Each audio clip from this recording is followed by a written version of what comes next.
Thank you. At this time, I'd like to call the special board meeting to order. Clerk of the board, please call the roll. Paul. Present. Solis. Present. Pike. Here. Segura. Here. Tarantino. Here. Aguirre. Here. Adamos. Here. Okay, we'll now hold a moment of silence and the Pledge of Allegiance. How about Dr. Aguirre leading us in the pledge? Sure.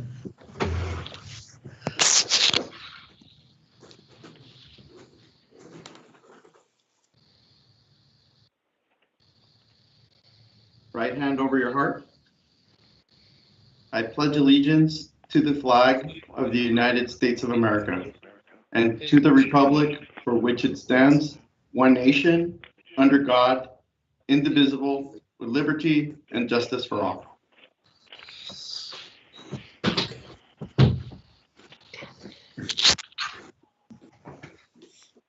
Thank you. Per Government Code Section 54954.3, this is a point on the agenda where the board will hear any public comments that have been submitted to the board on the item that has been described in the notice for the special meeting before or during consideration of that item. Actually, staff has requested, since there's only one item, we'd like to give the staff presentation first and then hear public comment and then let the board deliberate on the item. I was just thinking that as I was halfway through that. That's okay. That sounds good. Thank you. Okay, thank you, Deanne. Thank you, President Segura.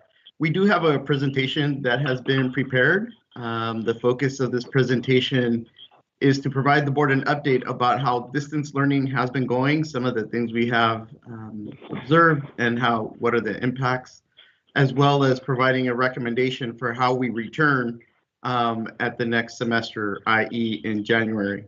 As you may recall, our reopening plan for our school district includes a check-in point of November 30th. So it is with that checkpoint in mind that this special meeting was requested so that we can provide an update about how it's going. And ultimately we can review the case rates, which, as you may have seen in multiple media outlets, continue to spike, not only across our community here in the South Bay, but truly across the county and across the state and the country. We're going through a very severe moment of this pandemic. So we thought it was very timely to present this information. So a team assembled from the district has prepared that presentation, and I will now ask Dr. Ana Maria Alvarez to make the presentation along with the rest of the team. Dr. Alvarez.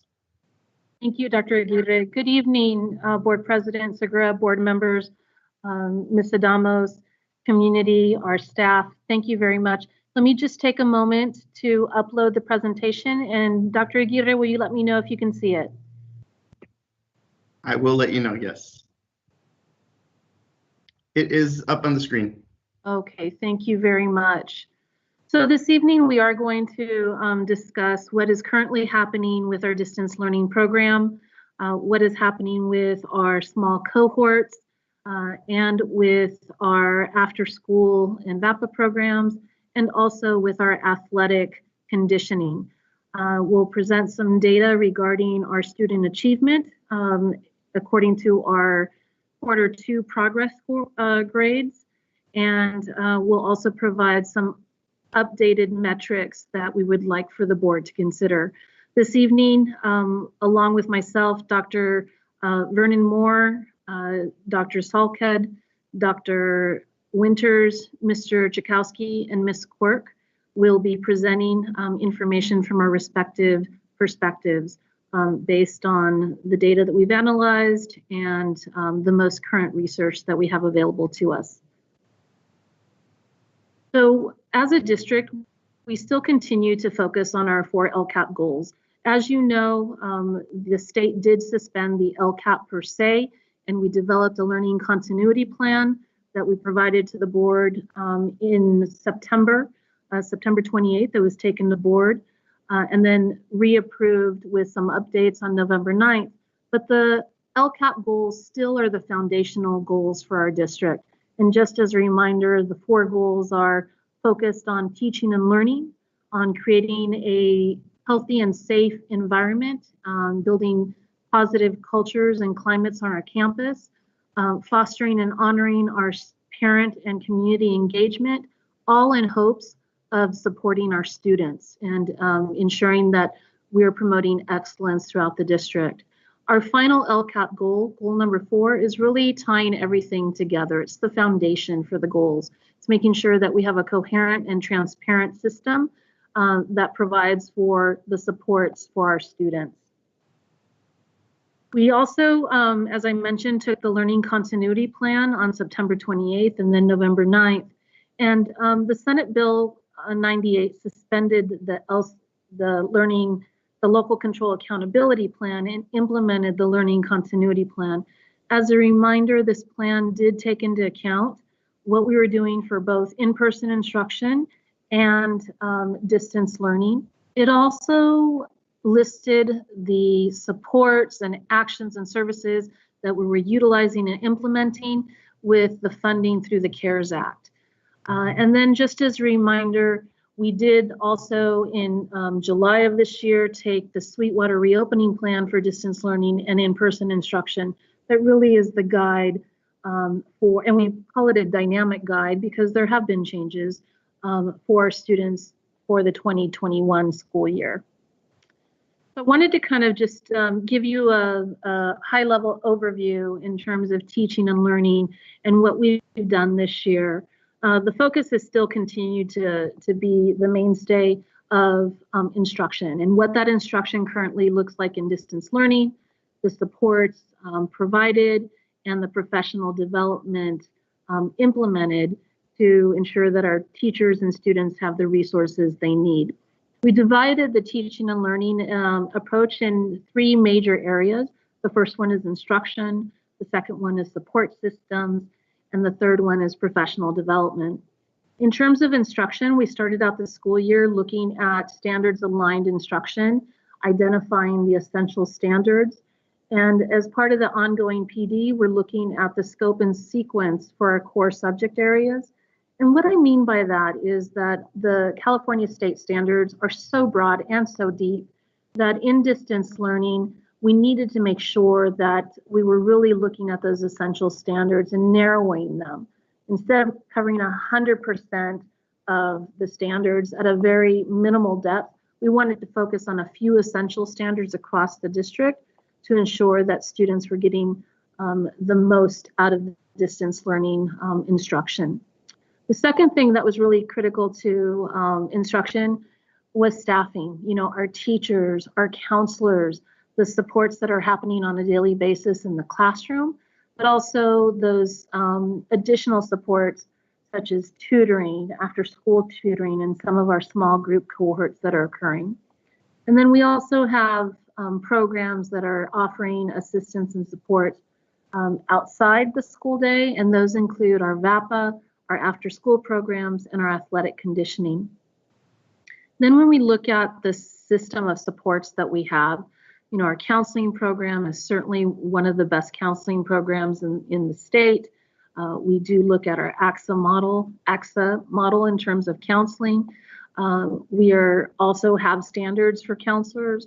We're looking at, once again, whittling those down to essential standards so that we're meeting the needs of the students. And along that, the counselors also provide a system to monitor students and see where they are and implement interventions as needed. Additionally, sites also have resource teachers that support progress monitoring and look at our data across the system, across the sites to support students with interventions.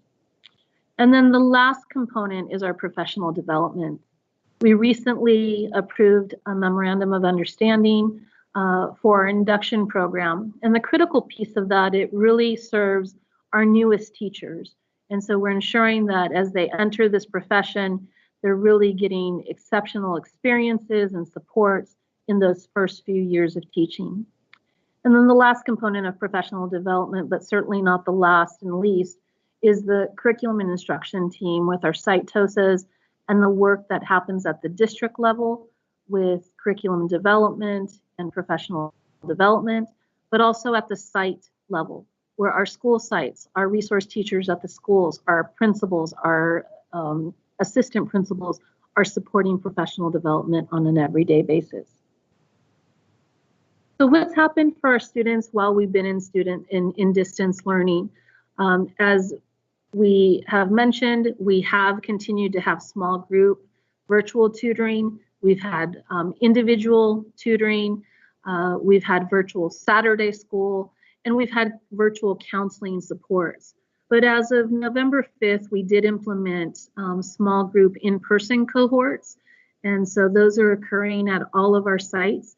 And we've also implemented counseling supports in small group cohorts. And those just started in the month of November, and we're monitoring the progress. And you'll see in just a bit some anecdotal responses from students on how they feel about the small group cohorts. As I mentioned before, one of the aspects that we have is, those additional resources and supports for students. ASSETS and ACES are after-school programs, ASSETS being the high school program and ACES being the middle school program. We've been operating those programs ever since we went into stay-at-home orders in March, and those were conducted in a virtual platform. As we mentioned before in previous board meetings, we have continued with academic and enrichment activities. For this first quarter of the school year, we've had over 5,400 students at the high school level check-in. And what that means is on a daily basis, our schools may serve, up to 100 students each to support the academic and enrichment activities. And then for our ACES, our middle school programs, we've had over 4,600 student check-ins throughout this time. So they've continued the work as we've been in distance learning. And these are some of the highlights that they've included. So the academic have included tutoring, peer tutoring, and some bilingual tutoring for students. We've had athletic conditioning, cheer, and weightlifting that have been happening virtually.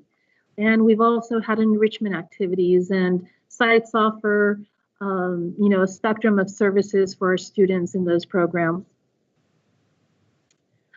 So just like we did for the academic in-person cohorts, we've also had sites return to ASSETS cohorts and Castle Park High School, Chula Vista High School, Hilltop, excuse me, Montgomery, Southwest, and San Ysidro have continued those activities.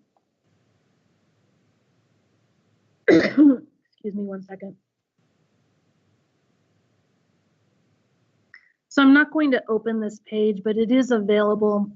And what we've highlighted here is both the virtual and in-person programs for these sites. So we would really like for staff and the community to take a look at what schools are offering during this time. So just to highlight, we did begin our district-wide small group in-person cohorts on November 5th. We have about 750 students that participate on a weekly basis. We do have programs offered at every single site at both high school and middle school. And before we started these programs, we really worked with our labor partners, our school principals, our site teams to ensure that safety was at the forefront of everything that we were doing. So we've implemented safety protocols, which include screening coming on before coming onto campus, masks, 6 feet of social distancing or physical distancing, sanitation protocols, hand washing protocols. And then I think most importantly, these small group in-person cohorts are actually occurring outdoors. And we know that's the safest place for our students to be. Wanted to highlight some of our programs. So you'll see a couple of our schools will be highlighted. And the first one that I wanted to highlight was Bonita Vista High School. And the reason that we're highlighting Bonita is that they were very precise in terms of selecting their students. They have currently 14 cohorts in session with about 156 students total. They've done a variety of ways of meeting those needs. They have Monday, Wednesday sessions, Tuesday, Thursday sessions, or Saturday sessions. And then they also have 3 cohorts that meet with about 42 total students that meet 5 days a week at the site. And additionally, they've added an athletic conditioning cohort, which began also after November 5th. And they have 11 of those with over 100 students participating. So we went and asked students, Dr. Del Rosario, the principal at Bonita, asked students what they felt about the cohort. And we feel that this anecdotal information is important. Maya Morales, who's a 10th grader at Bonita Vista, said that she actually feels like class at home. It felt like she was doing homework all the time. But when she leaves the cohort, it feels like she's accomplished something. She says that it really helped me raise my grades from 2 Fs to 2 As. Cameron Barbosa, who's a 12th grader, said that coming in at person has helped me from all the distractions at home, such as PlayStation and YouTube. It's also helped me to improve my grades and has helped me a lot. So, you know, it's very touching when we hear those anecdotes that the impact of the in-person cohorts are making such a difference in our students' lives. Also went and highlighted National City, and Principal Gonzalez shared with us, and his students shared, there's one cohort, it's a smaller grouping, but they chose to have one cohort. They have 14 students.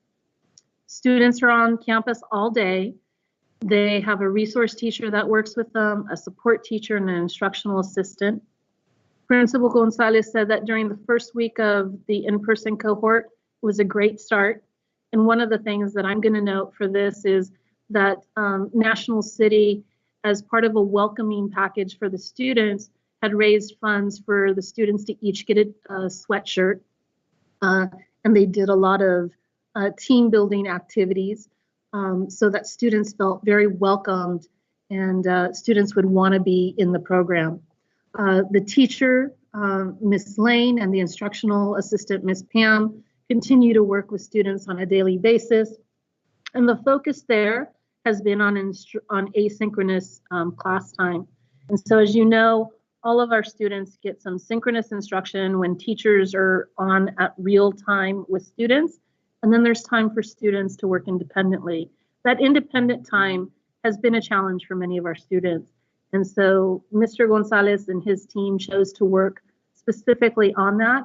And students have made a commitment to at least turn in 2 assignments per class during that asynchronous time. And that's a huge highlight. One of the students, Giovanni Bolanos, says that he really appreciates having someone right then and there to help him. He's had perfect attendance since they started the cohort. And so once again, that just highlights what impact that the in-person cohorts have had on our students. Hilltop Middle is also another school that has worked diligently, as have all of our schools. They made the selection process through their student study team, and they really looked at what barriers were impacting student learning. And so they have one cohort that meets 3 days per week with their teacher, Mr. Love. They also added a counseling component with Ms. Orozco, who meets with the students in 45-minute sessions to address any of the social emotional needs students may have. And tutoring also occurs with Mr. Murillo twice a week. Samantha, who's the 7th grader, said this is the first time in a long time that I've felt that I've accomplished something. So we're very blessed to have these cohorts, and we feel that our students are really engaging and benefiting from this. So I'm going to have Dr. Winters talk a little bit about our data, how students are doing, what they're thinking about distance learning, and the data that we have for this second progress report. Dr. Winters? Thank you, Dr. Alvarez. Good afternoon, everyone. So there's a couple data points we want to look at today to talk about first of all, the affect in terms of how students are feeling about distance learning. This survey was administered across our districts to all students late August, early September, and we received about 8,000 responses from students. You can see here the high school students, pretty mixed bag. About a third of the students feel that distance learning is effective, a third say we're neutral, and a third say not effective. And likewise, you can see across the board the variety of responses by school site. Note that some of the school sites' responses were not a lot of students, and so it varied by school site how many responded. For middle school, we see likewise a little bit more positive results from middle school students. Approximately 2 out of 5 students said it is effective, and 2 out of 5 were neutral, and just 1 in 5 stated that it was ineffective, again with varying results across the district by school. We got some anecdotal responses from students, and these highlights kind of highlight some of the more common responses that we saw. Our students reminded us what research has told us for some time. Teenagers do not do well before 8 in the morning, and so the late start time has been well received. And one of the biggest challenges has been finding the right balance for the amount of schoolwork. Probably about 15% of our students have stated from the beginning that the workload is too heavy, and so schools have worked hard with this data and other data points to calibrate what the right amount of work is to provide in this environment. Our next range of data will be related to progress report, comparing that progress report 2, which was November 6th of this year, to that same progress report a year ago. And what you're going to see is data, just to kind of set the context, that is common across our country. Many school districts have released their data that's similar and show a dramatic decline in grades, an increase of D's and F's. For example, Sonoma County school districts shared their data and found that about 27% of their students had at least two F's last year, and that number increased to 37%.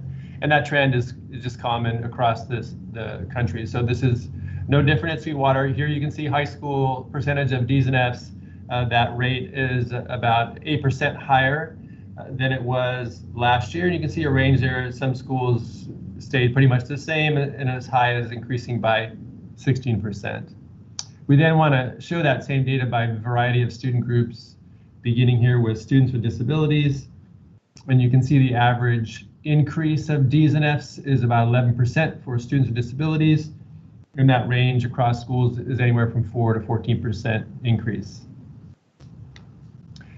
Socioeconomically disadvantaged students also increased their D's and F's by about 11%, and that range across the high schools was anywhere from a 2% increase to upwards of 15%.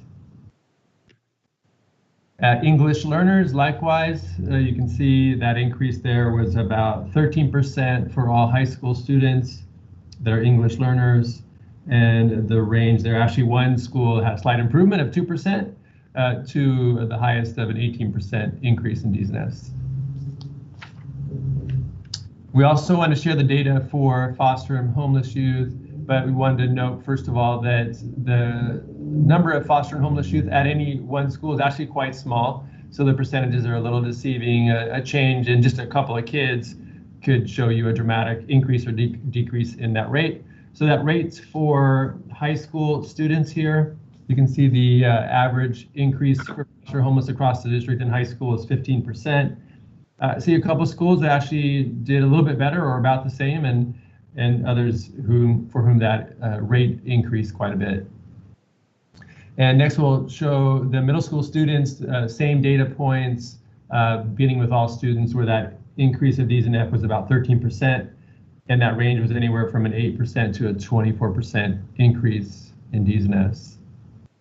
Our first student group here for middle school is students with disabilities, and you can see the overall rate there is a 14% increase and a range that went from anywhere from 2 to 23% increased D's and F's. Socioeconomically disadvantaged students, their D and F rate also increased by 17% in all middle schools, and that range was anywhere from 12 to 25%. English learners, we also saw an increase of about 16%, and the range was anywhere from 6 to 23% more Ds and Fs for English learners in middle school. And once again, we want to point out they're very small homeless youth at any one school in the district. And in terms of their rates of D and Fs, there was an increase of about 20%. One school actually increased their performance by 5%, but we did see some big gains across the district by school, that leading to that average of a 20% gain in Ds and Fs. Just want to remark in the end that every school has interventions targeted for these students. You've heard about many of them by Dr. Alvarez, and schools have continued since this progress report to use the SST process, starting with those students with multiple Fs, to really determine what are the root causes of their issues. And as you can imagine, those issues vary quite a bit from family to family. And so our schools are tirelessly working to improve performance for students in this very unique and difficult circumstance. Thank you, Dr. Winters. So as we mentioned, goal number 2 is ensuring that we have a safe and healthy learning environment for our students. We just wanted to ensure that with this, that we are trying to increase student connectedness to school. And so we have quite a few staff members at each site that are making those phone calls home, are assisting teachers as they try to connect with students. We also have hired some supplemental staff and have provided some additional services for our students. The counseling and mental health services are critical during this time. And so our counselors are doing everything possible to reach out to students and families. And then in the classroom, our teachers are focusing on the social emotional learning and the supports. Now, one of the aspects of a healthy learning environment is also our athletics program. So we're going to have Dr. Moore talk about our athletic conditioning and what's going on with athletics at this point. Thank you, Dr. Alvarez, and good afternoon, board and community. As we all know, our schools have been closed since mid-March, and our athletic program for the Metro Conference, as well as all across the region and the state and pretty much everywhere, the athletic program has closed down since mid-March, and our sports season, that spring sports season, was truncated. We have not had an official reopening of athletics throughout the state. The guidance from the California Department of Public Health that was issued this summer in August indicated that sports could occur only if the participants in those sports could maintain 6 feet of distance, I should say, and remain in stable cohorts.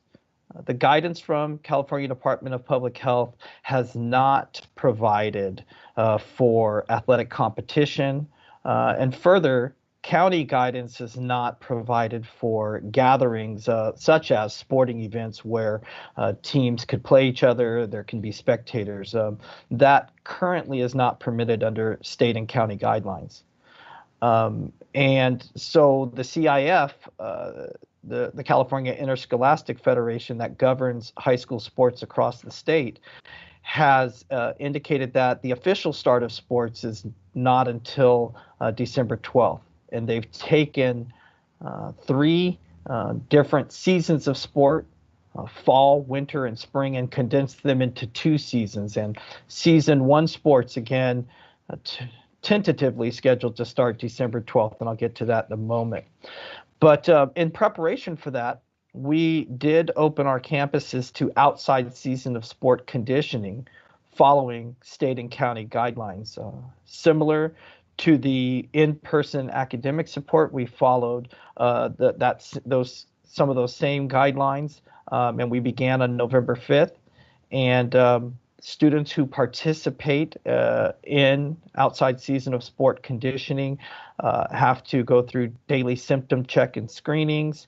They are to maintain 6 feet of distance between all participants, be in stable cohorts of 14 student athletes and up to 2 adults, coaches. Our conditioning is outside only. There's no equipment used, and they don't have access to the weight room or indoor areas. Face coverings are required, and students bring their own water for hydration. The season 1 sports are listed there. You can see that virtually all of those sports in their play, participants when competing would have to be generally closer than 6 feet of distance. And this is one of the reasons why the guidance hasn't changed around these sports. And we are currently working and listening and waiting for guidance from the California Interscholastic Federation and the San Diego section of CIF to let us know how these sports could be played or can be played, and we're hoping for new guidance from the California Department of Public Health. But as of to date, that guidance has not been forthcoming, allowing sports to be played. But with our conditioning, we've had over 70 cohorts participate in that conditioning, and we've had served over 700 student athletes in the few weeks that we have been open. We have seen impacts from COVID-19. At least 5 coaches and or student athletes have reported to their school sites having positive COVID-19 tests. And when those tests are reported, we follow all of the county and district protocols, and we inform our human resources and our other personnel to make sure that we're following all the guidelines that have been set forth by County Health and Human Services. And so we also have had a student in our symptom screening report symptoms. In each case, the school follows protocols, contacts families, and makes sure that everyone's notified. As a result of that, we have suspended 4 of our athletic cohorts and shut down essentially 2 of our athletic programs because of in order to mitigate the spread of COVID, again, following those county and state guidelines. The safeguards that we're putting in place, and I know Dr. Alvarez will revisit this also later in the presentation, is that our conditioning cohorts will be temporarily suspended the week following the Thanksgiving break. And that's, of course, to ensure that no one's bringing or no one that has COVID brings it into the cohorts when there could be some possible exchange and mixing and family gatherings and such. So we'll take a week off, and then beginning December 7th, that following week, the participants, the coaches and students that intend to participate in our outside season of sport conditioning will need to present negative COVID tests, again, searching for all possible ways to mitigate the spread. And finally, at the very bottom of this slide, you'll see that in our consultation and conversations with CIF, there's a reality that because most of the state of California is in the purple tier, the highest tier of COVID spread, that the December 12th start of sports, which is essentially in a couple of weeks, is probably not likely. And though that announcement has not been made officially, and we will wait and prepare for it as it is announced, many of the officials I talk to and much of the state guidelines that I read indicate that we're probably looking more at starting sports officially in January. And so that is the summary of our athletic work. Thank you, Dr. Alvarez. Thank you, Dr. Moore. I appreciate that. So our third goal really works with parent engagement and ensuring that our community is engaged in the work that we're doing. At the site level, our sites are working diligently to ensure that our parents have information, that they get educational opportunities. And so through the ELAC, the school site council, and also through the coffee with the principal and the other types of engagement activities, the school sites are working on a daily basis to increase that communication.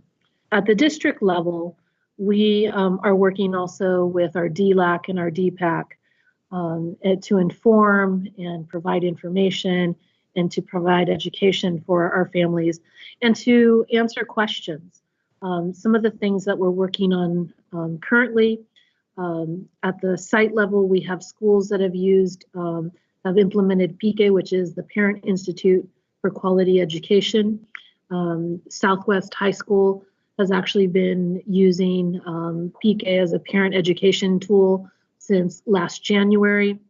We now have some schools with a PIQE UCSD and Sweetwater partnership that are also working with PIQE. And Bonita Vista High School, Chula Vista High, Mar Vista High, and Sweetwater are part of that cohort. And then as an added component, UCSD and Sweetwater Union High School District have joined forces to offer the Parent University. And so we have held 2 Parent University webinars over the last couple of weeks with over 440 families in attendance. And we're developing a series that will also include supports for second semester. We just think it's really critical that our parents have the information to make informed decisions for their students. And then I'm going to have Dr. Salka talk about our budget and our CARES Act funding. Thank you, Dr. Alvarez, and good evening, Board Trustees. So as Dr. Alvarez mentioned earlier in the presentation that the Local Control Accountability Plan was suspended in accordance with Senate Bill 98. What was then implemented was the Learning Continuity Plan. And so that plan is inclusive of the local control funding formula, supplemental and concentration funds, as well as the CARES Act funds. One thing, however, that did not change, however, the due date of that submittal was deferred to this upcoming December, was the budget overview for parents. That is a component that is part of the Local Control Accountability Plan, but Senate Bill 98 now requires that it be brought forward to the board in December by the 15th. We have it scheduled to be brought forward on the December 14th agenda. That requirement, what you'll see here in the next few slides, entail that we also present this to our parent advisory group. So on November 12th, Dr. Alvarez and I did present this information on the next few slides to the DPAC and the DLAC group, because these next few slides are the template provided by the California Department of Education as it relates to this budget overview. And so this slide here that you see reflects the revenues. Again, it's a high level graphic detailed by funding source. Again, focusing on those local control funding formula dollars, which here is reflected at $393 million. One thing to note is, as noted here in the corner of the slide, this was as of our 45-day budget. As I've shared with the board, things change throughout the year as we provide updates periodically. And we have the first interim scheduled to come to the board on December 14th. So this information will be updated as well. And so if we can go to the next slide, because one component, again, carving out our local control funding formula, particularly the supplemental concentration dollars, based on our 45-day budget, it was at $54.8 million. Based on the work that the finance team is doing now and the latest information that we have on some of the variables and some of the factors that go into that revenue calculation, one being the unduplicated student percentage amount. That has been normally around 62%. That was with the basis that we went into this budget year. But right now it's looking at like it's around 57% based on the latest information we received from our information technology department. That pulls that data from Infinite Campus. It's very dependent on the free and reduced lunch applications. So we are doing a collective effort to try and increase the collection of those applications. There has been an extension by the state through December. So there is a possibility of increasing that 57% before January when the CalPADS data is submitted. So maybe by second interim, we can update that. But right now we're looking at that number for supplemental concentration dollars to be about 50.8 million. And again, that'll be updated next year, or next month, I should say.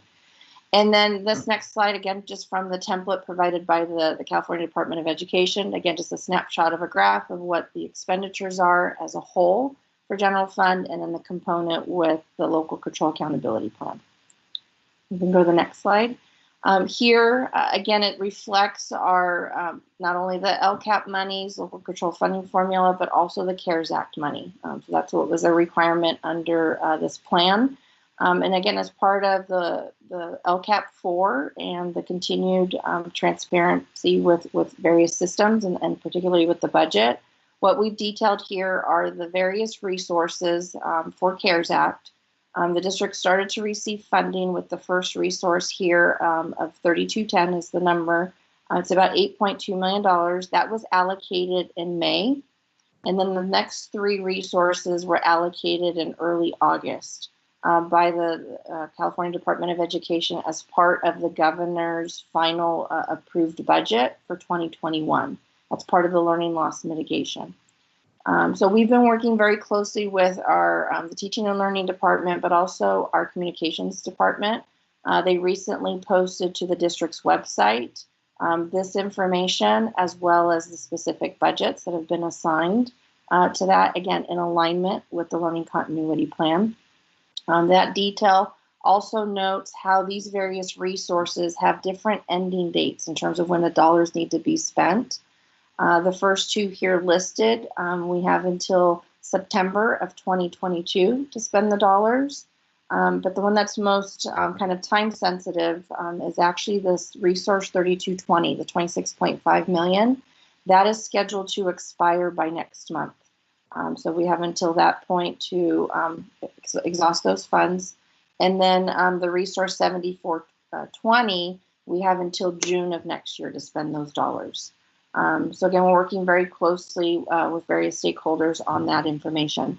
But one thing I'd like to note is basically on a recent article from EdSource about a week ago, reflected that resource 3210, that the district's allocation was $10 million. So I just want to inform the board that the allocation is in fact 8.2 million. That was an error reported by EdSource, because as soon as I had read that article and was notified by various stakeholders, I had reached out to the California Department of Education to confirm that. That is what they have listed on their website. It's 8.2. And also Ms. Griselda Delgado also reached out to the County Office of Ed. We both received confirmation that in fact that information was incorrectly stated. What the EdSource article had pulled was that it was the basis of that $8.2 million is associated with the district's allocation of Title I. So that's what that was cross-referencing. But at this point in time, this is the latest information we have from the California Department of Education on these amounts. Thank you, Dr. Salkad. Appreciate it. So as Dr. Salkad mentioned, the CARES Act, which is highlighted in the learning continuity plan that was taken to board in September and then updated in November, does provide actions and services. And we just wanted to highlight some of the key services and actions that were included in that plan. One of the first things that we did was include the virtual tutoring, after school and Saturday programs, the supplies and materials for distance learning and in-person instruction. We've included costs for personal protective equipment, inclusive of masks, face shields when needed, gloves, and we've also included sanitation and other cleaning equipment to ensure that our staff and students are safe. Additionally, within the learning continuity plan, we looked at offering a portion of counselors' salaries out of the CARES Act, also the teachers on special assignment based on the work that they were doing for learning loss mitigation, our counselors on special assignment, our community resource facilitators.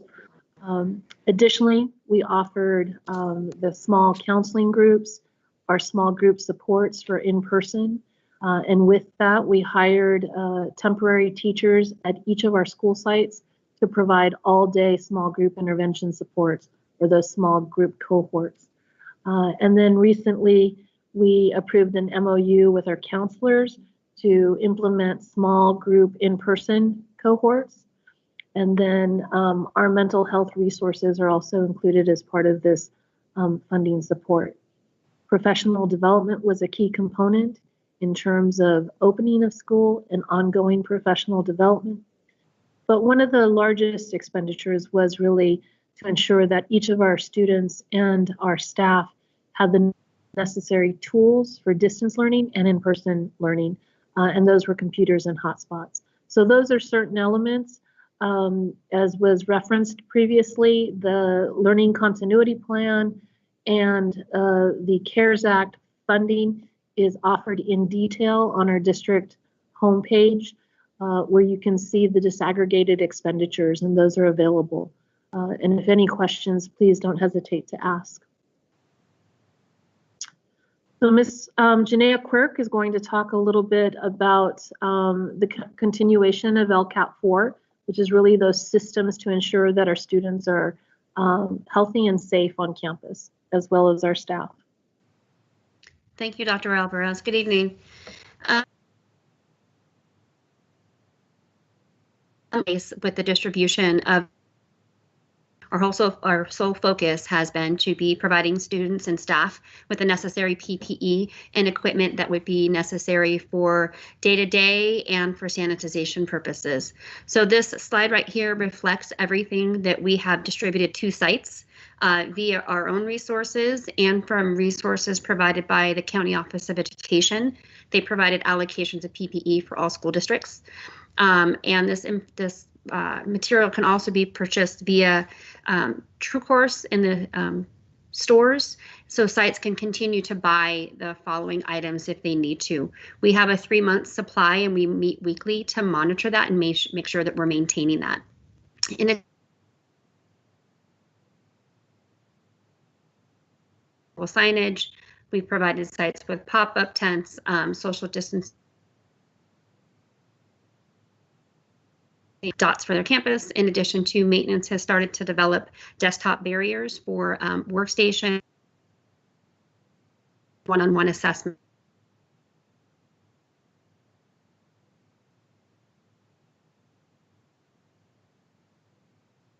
Janaea, we may have lost you.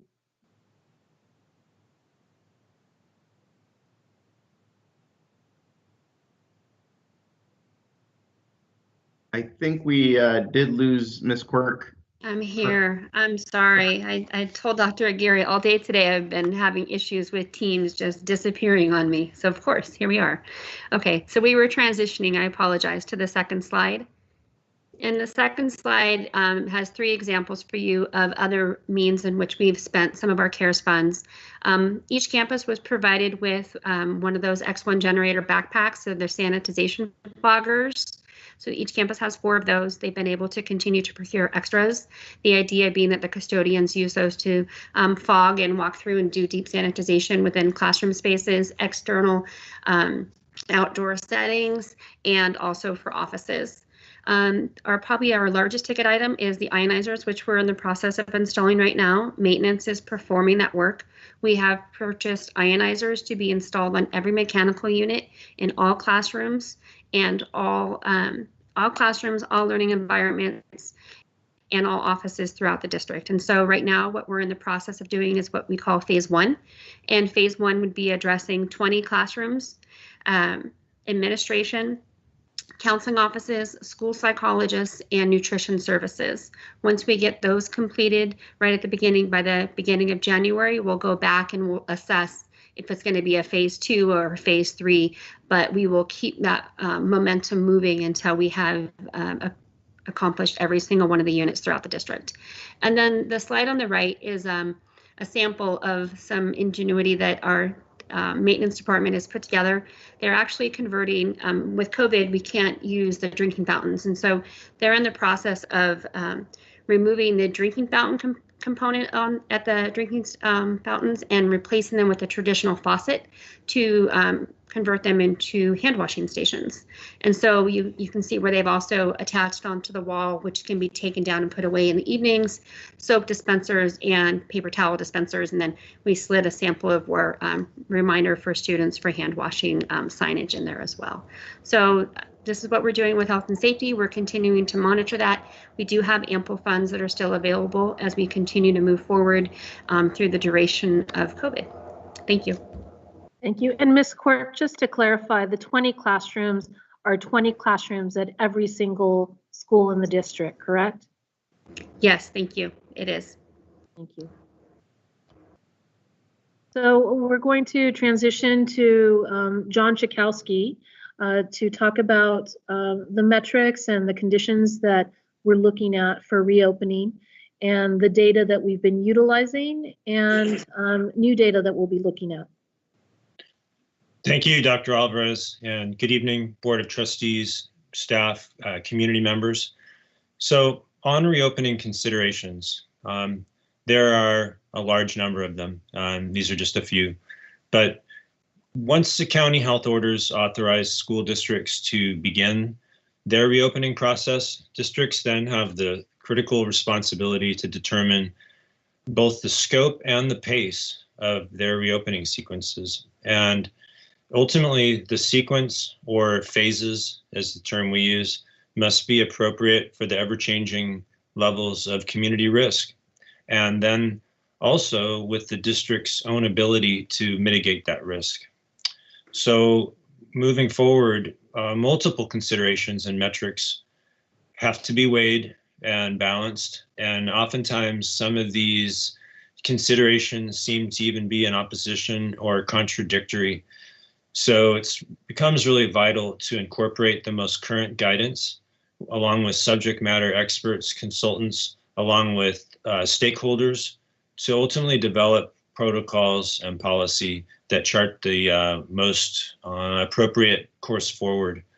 So these are just a few of these kind of situations where I'm describing previously. So for example, current research indicates that the 10 through 19 age stratum that we have here in a secondary environment both becomes infected and transmits COVID-19 in a manner similar to adults. And this was a little bit of news to us when this was presented by county health officials several months back.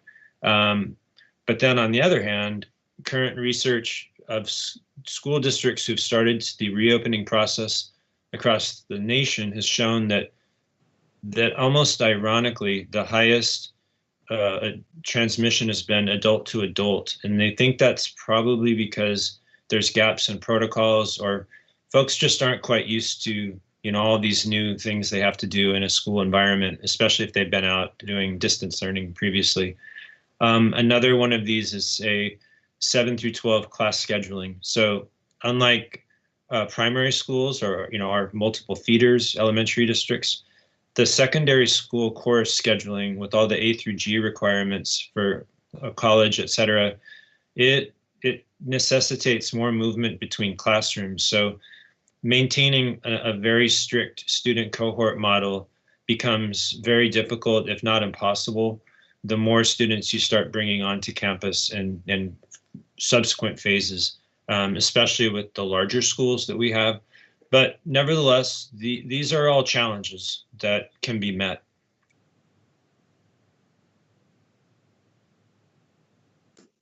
So our previous metrics for helping make the decision when it's appropriate to move to phase 2 are shown here. They're pretty straightforward and somewhat limited. There were the 14-day rolling average of the San Diego County positive test rate falling below 5%. So that's the amount of tests that are coming back positive, referred to as positivity. And then the second being the 14-day rolling average of new coronavirus cases and the 10 plus Sweetwater zip code boundaries decreasing over a 14-day period. This above original rationale was established without really solid guidance that clearly aligned the gradients of risk with actual reopening postures for a phased reopening. So districts were left to really try to ascertain the best way forward on their own without a lot of clear guidance at that time. Fortunately, since September and October, there's new CDC, Center for Disease Control, and San Diego County Office of Ed guidance that now helps us fill this gap.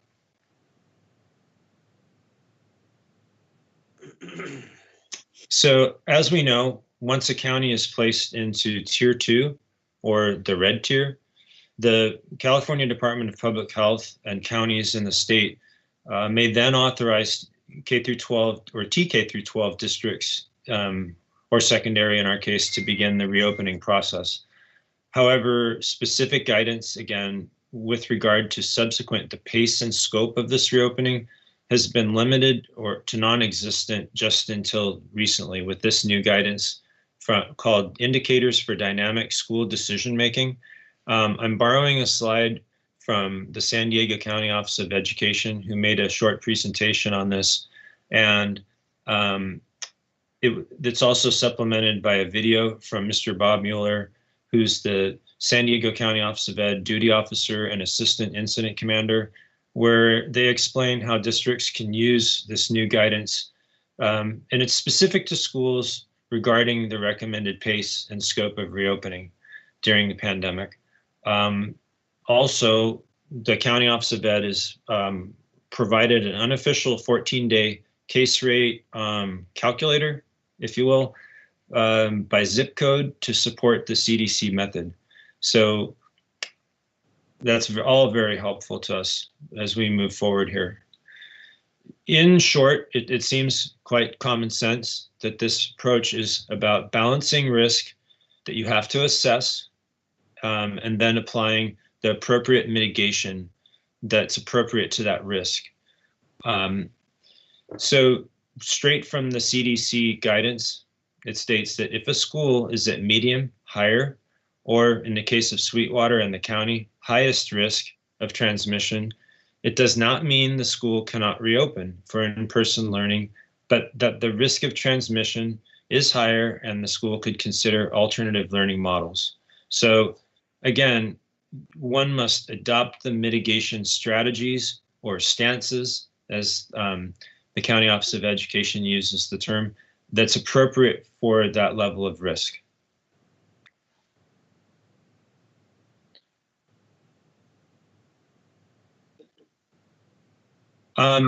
Just before I get to this slide, it's at the San Diego K through 12 sector telebriefings. Dr. Tom Coleman, he frequently reminds the group that the #1 impediment to safely reopening schools during a pandemic is indeed the rate of virus spread in that local community.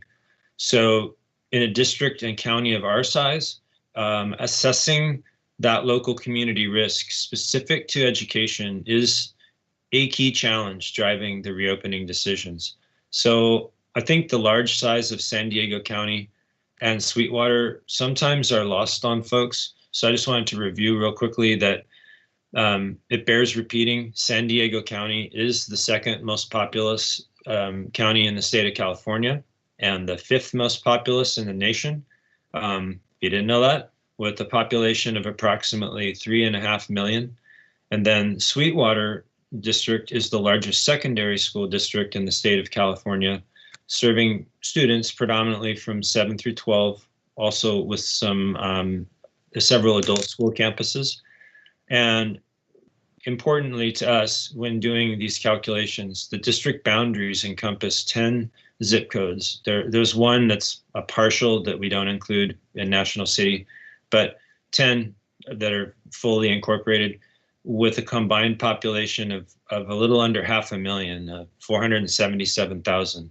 So our district is so populous that if it were its own county, it would be about the 18th largest in California.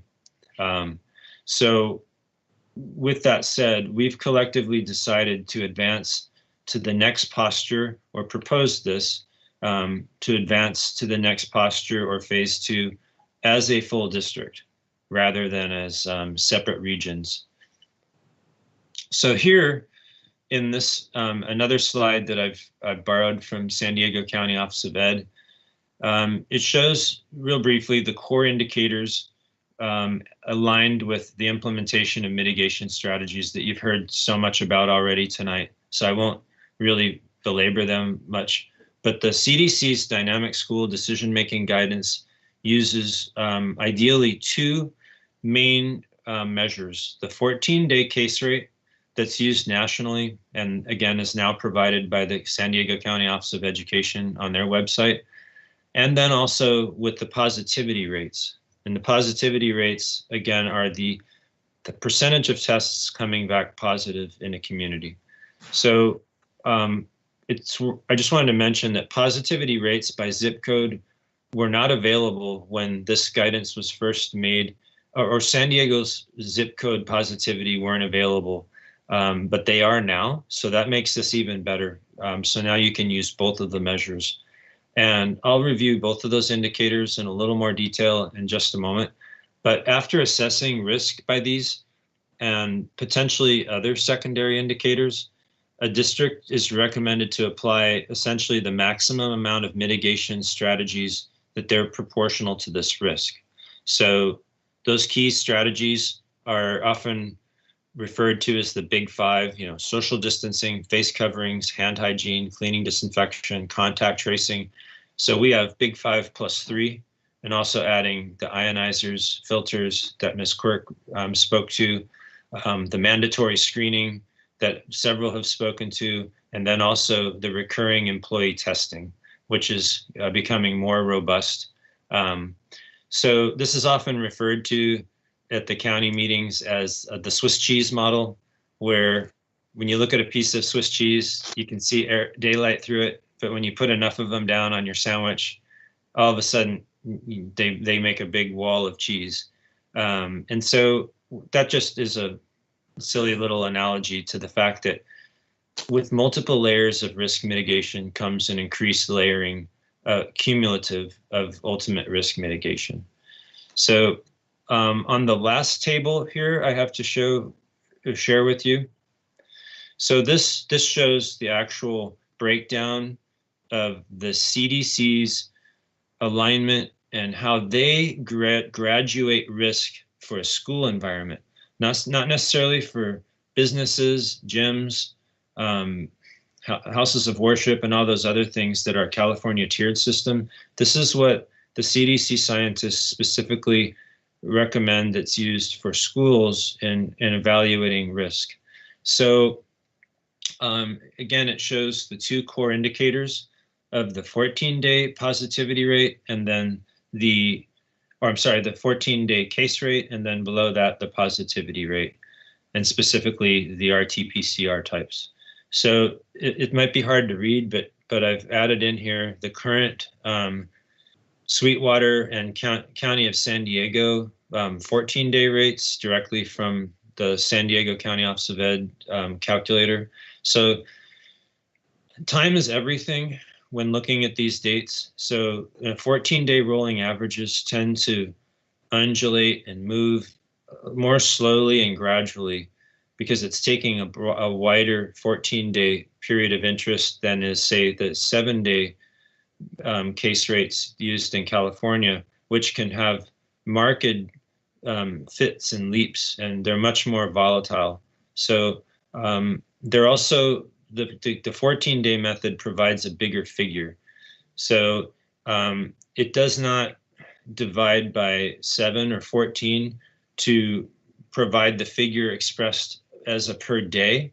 And on the 14-day system, the previous California watch list threshold of 100, when again we were using the 14-day method for a while in California. So that threshold that would put a county onto the watch list is similar now to the threshold of 7 on the 7-day system. But again, they're apples and oranges, they're not the same. And then there's many other details involved with producing the final adjusted 7-day rates for all counties in California. For example, if it hasn't already come out, it was just the blueprint XLS from CDPH today indicated that the latest County of San Diego 7-day raw rate is 21.5.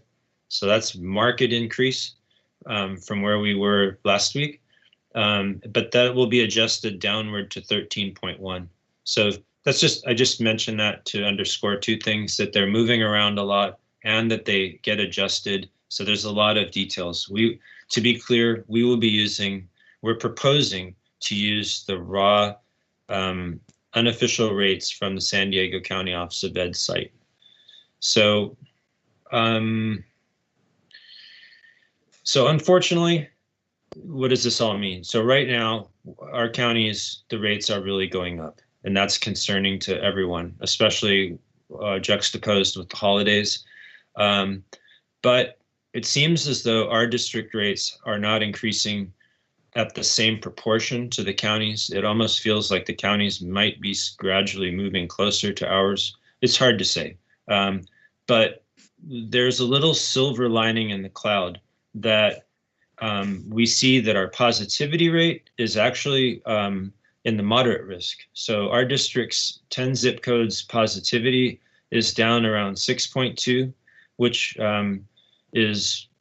that's good news. And that's due, thankfully, to the San Diego County Health Human Services has really been doing their best and doubling down their efforts to bring additional testing where it's needed most. And this isn't something they just started doing with the health equity metric became in play. They've been doing this all along. So big thanks to them.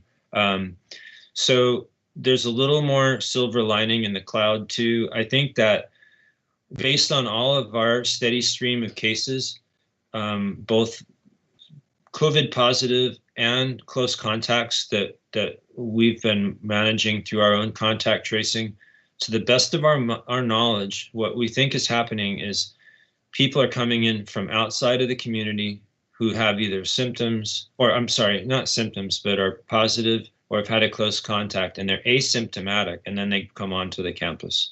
So we really do feel that all these strategies that we're using with the Swiss cheese approach is indeed working. And at the stage we're at the risk levels we are. So we feel confident based on these results, and emphasized additionally by our district physician consultant that we can at some point continue to expand safe reopening in a manner that's proportional to the assessed risk levels. Once those lower criteria are met. So we're all hoping that is sooner than later. Thank you, Mr. Jakowski. Appreciate the in-depth analysis and information regarding the CDC updated guidance and the information from the the California Department of Health and the San Diego County Office of Education. Thank you so much. So that's a lot of information, and based on months of looking at data, of looking at information, of reading, of consulting with medical experts, with the San Diego County Office of Ed.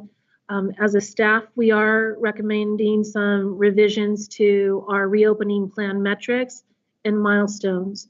And one of the first recommendations that we are making is that we look at our thresholds for progressing to phase 2. And we're asking that 4 criteria must be met. 2 of them are those core indicators, and then the other 2 are also essential. So the first one is looking at our County of San Diego, and the County of San Diego, we expect it to be in tier 2 or lower before we would transition to a phase 2. As Mr. Jakowski mentioned, we would like to transition to the 14-day Sweetwater Union High School district case rate, and that district average would be less than 200 for 2 consecutive weeks, and that's based on the guidance provided by the for the Centers for Disease Control. The third element is the testing positivity within the district, and that district average would need to be less than 8% for 2 consecutive weeks. And once again, that's for the California Department of Public Health. And the fourth one is one that we think is critical, is ensuring that we vet the information through the district physician and other medical experts to ensure that we're getting the full totality of the information within our context. So once the thresholds are met on those indicators and held for 2 weeks, we're recommending that we would open 2 weeks later. Now that's a little bit of a departure from our original recommendation, which was made in July, which would be that we would need 4-week transition. Part of that 4-week transition really had to do with setting up transportation services. The transporting of students across the district is very complex. And so that does take time to make those schedules, but we would like to do a quicker transition in opening up. Transportation services would just take a little bit longer to set up. And so we would work with our parents and community to address that. Additional recommendations would include, as you know, we have the November 30th checkpoint as a milestone. Our next checkpoint after that was going to be March 1st. We would like to implement a checkpoint right before that in February, just in order to see where we are at that point, and if there's any possibility of transitioning into the next phase, we would like to do so at that point. So in the meantime, we want to ensure that we're doing everything possible to maintain and improve our distance learning model. That means supporting students, supporting our teachers, and ensuring that they have the resources needed. We also want to, as much as possible, continue and expand our in-person small group cohorts, making sure that, once again, we're following the guidance by the California Department of Public Health. As Dr. Moore mentioned, athletics and athletic conditioning will continue for the California Department of Health guidelines. And then the last piece that we've addressed throughout the portion of the presentation is COVID testing. We are asking for all of our in-person personnel to test on an every other month basis. We are recommending that students be tested. As Dr. Moore mentioned, athletic conditioning is shutting down for a week after the Thanksgiving break, as will the in-person cohorts. We are also doing that. We received guidance that because of the potential gathering of families and friends, that it could be a high point for infection, and so we will be shutting down as a precaution for a week for the in-person cohorts. But all of this is done with the information that we have at hand, the data that we have at hand, and the guidance from the medical community. Thank you, Dr. Alvarez, and thank you to the entire team. I just wanted to provide a comment on the broader plan and that's come together. The plan really constitutes our best effort, and with ample consultation with other agencies, with other professionals in the medical field. And so, however, there are still some allegations out in the community about the fact that why does Sweetwater remain in distance learning? I want to make it abundantly clear that the reason that our district remains in distance learning is because of the rate of community spread of COVID-19. Let me reiterate that. The reason that Sweetwater Union High School District remains in distance learning with small group supports and conditioning for our athletes, the reason we remain in this mode is because of what we are all witnessing in our communities, across our community, across our state, and across our country with the spike of COVID-19. So we wanted to reiterate that the reason we remain in this space and in this model is to ensure we're focusing on the health and safety of our students, of our staff, and all of our stakeholders.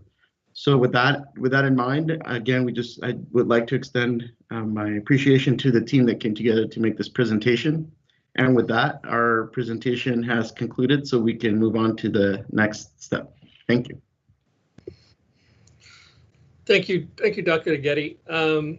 So I know we're an hour and 20 minutes. We're going to have public comment next, Deanne, correct? Yes.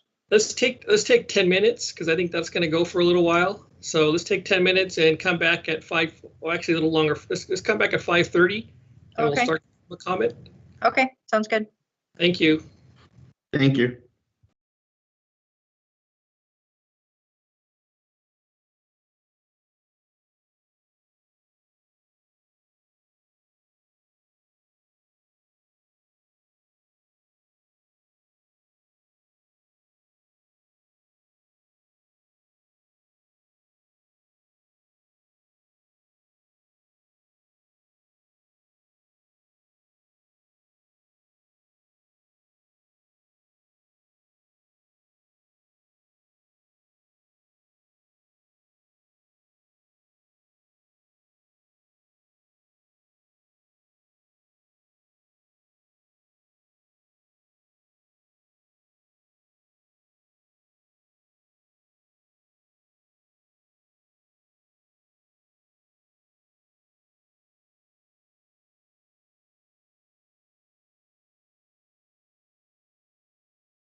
Okay, go ahead. Thank you. We'll now, do I need to read that president's statement again, or I already read it once? So we just go right into that's fine. We'll right to just start public comment. Turn it the right over to public you, Deanne. Thank you. Okay, thank you. The first comments are from Vanessa Brinkman. No one expected that on March 13th, the school closures would be stretched into an eight-month closure. I know this is frustrating for all stakeholders, but now is not the time to reopen when the COVID-19 positivity rate continues to climb in the district zip codes. The current case rate is higher now than it was when schools were initially closed. What has changed if it wasn't safe then? Is it really safer now? Yes, the odds of surviving a new virus are in many individuals' favor. However, I do not want to risk passing the virus to my family who are in the vulnerable population. No life should be put at risk, and we should return when it is safe. Thank you. Danielle Mesa. I know many want schools to reopen. I do too. But what they envision is school as it was, not the new reality of life with COVID. Cases are rising, and we know this winter will be bad. I wish I knew as a teacher that if I got infected, it would be just as cold as it is for some. But it could kill me, or it could leave me with lifelong medical problems. I get it. Kids do best in face-to-face school. Is it worth the risk? How many lives will it be worth? Sherilyn Sias. I write you out of intense concern about the board's vote on this issue. It is too dangerous to open schools back up in January. There have been efforts to have schools open around the country, and in each district there have been student illnesses, teacher illnesses, and deaths. I understand community and parent concerns that students may be falling behind academically. They worry about the kids' social interaction. They worry that the kids are not participating in sports. These are valid concerns. However, we are living through a global pandemic. We have lost over 250,000 Americans since March. This is well beyond just a flu. The district's only responsible decision would be to continue the distance learning second semester. Thank you for your time and consideration. Take care and stay safe. These comments were submitted anonymously. Schools have always required proof of vaccinations for infectious diseases we already have cures for. Now impatience is leading people to believe it's safe to reopen schools during the biggest surge in coronavirus cases. We should not reopen before it's safe to do so. 1 year of everyone's life won't kill them, but coronavirus can and has. The CDC has been wrong before. The director recently stated that the virus isn't spreading in schools. They haven't taken into account that while some schools have been open, many have remained closed to protect more than just the students. Again, the CDC has been wrong before. We should remain closed. Vanya De Frates. As you know, we have a multitude of students who are not learning. Distance learning is not working for all. The district needs to offer a choice, but those who are at risk can still be distant learners. Our kids are becoming disengaged and are caring less about their education. This cannot go on. My son, who was a good student, has become depressed and careless about education. As I speak with other parents, I am learning that the same thing is happening with their kids. This one-size-fits solution is not a good solution for us. The district can do better. Parents and students deserve a choice. Golda Benda. Please continue distance learning, but have small cohorts on campus for students that need extra support. This is truly making a difference and helping students succeed this semester. Lori Pate. So far, I haven't seen any schools, public or university, that have successfully opened and stayed opened. They open and then they have a bunch of people test positive and close again. Distance learning has been really difficult on our students, but to send them back to school and then likely have to send them back to distance learning will be too much for them to handle. Any progress we have made in getting them acclimated to distance learning will be lost if we go back to campus and then have to go back to distance learning. All progress will be lost. Please consider the students and their stress levels in the decision you make. Fred Sanchez.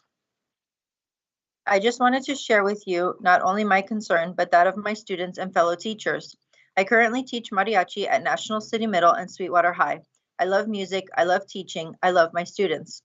My class helps them learn more about their culture, their community, and gives them a plethora of tools that helps them become successful when they join not only the world of higher education, but in all aspects of life. When given the opportunity to return to work with my kids in small cohorts, I almost jumped at the opportunity.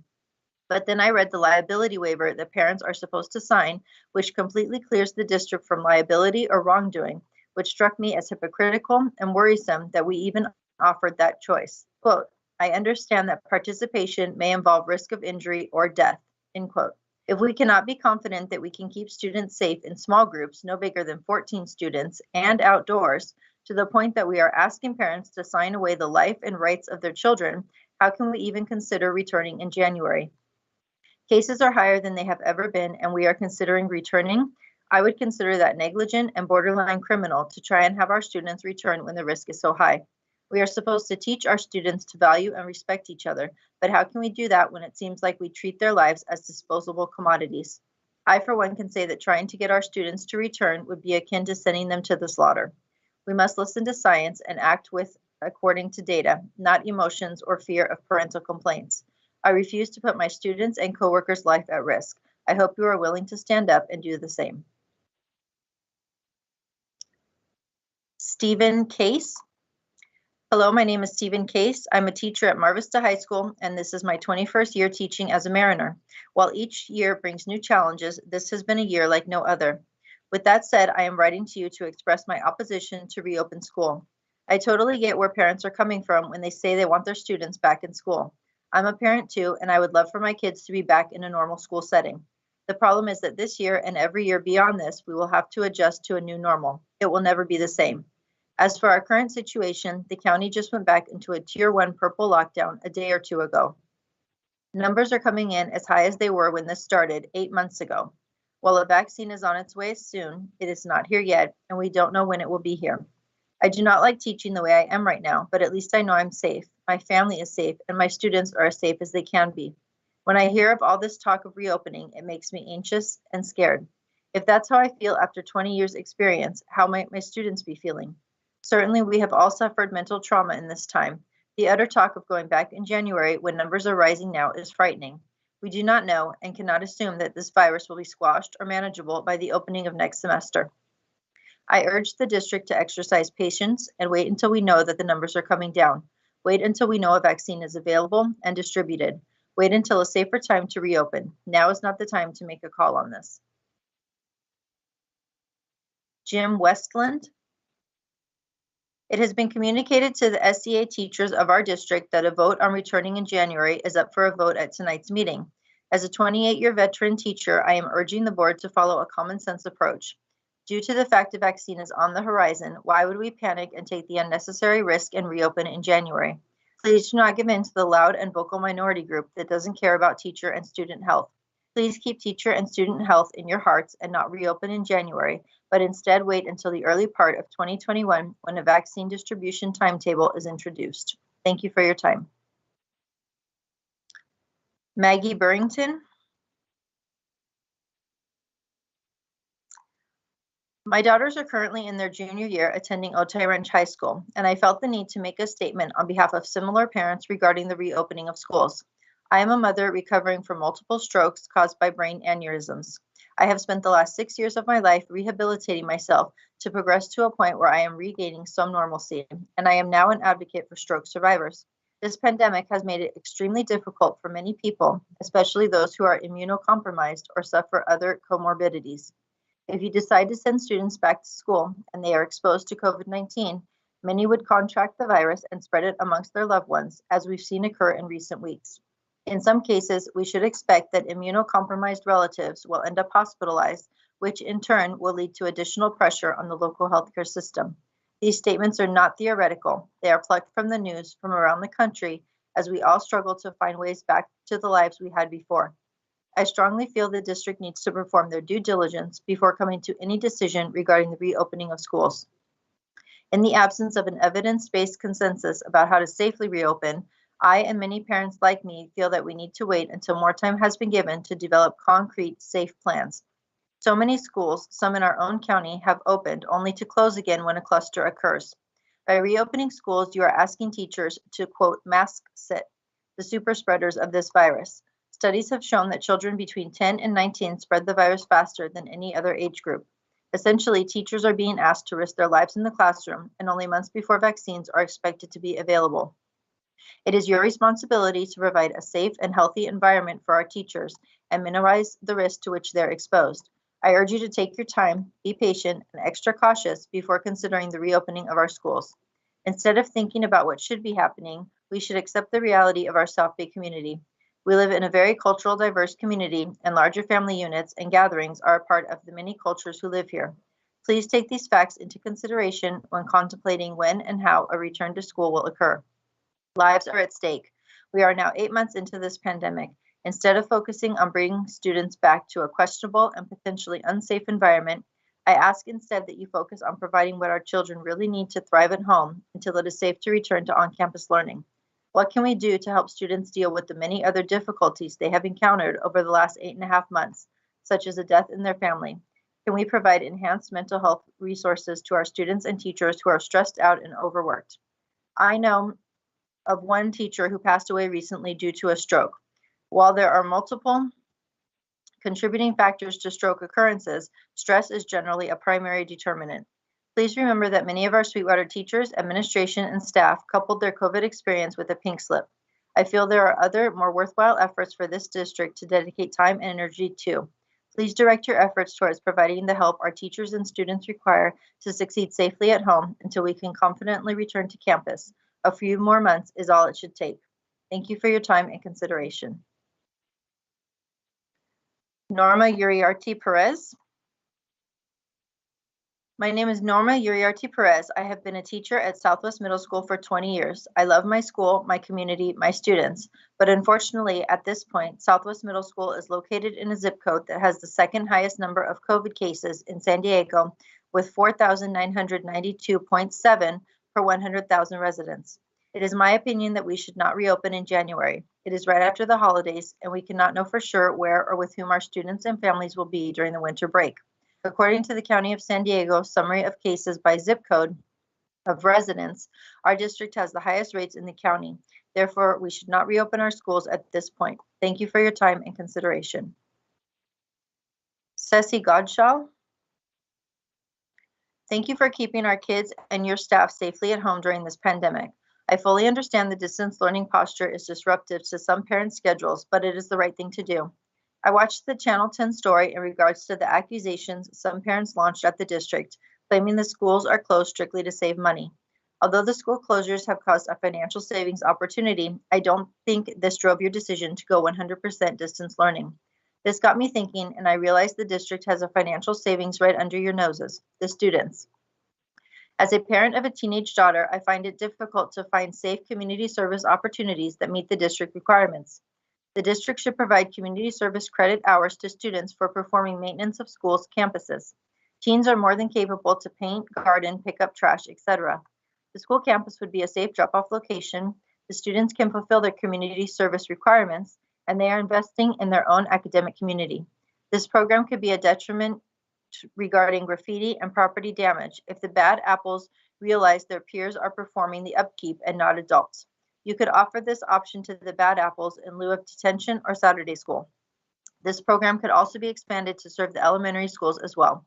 This program has the potential to save thousands of dollars and help students obtain community service hours at the same time. Thank you again for keeping your students safe. Rhonda Lorente.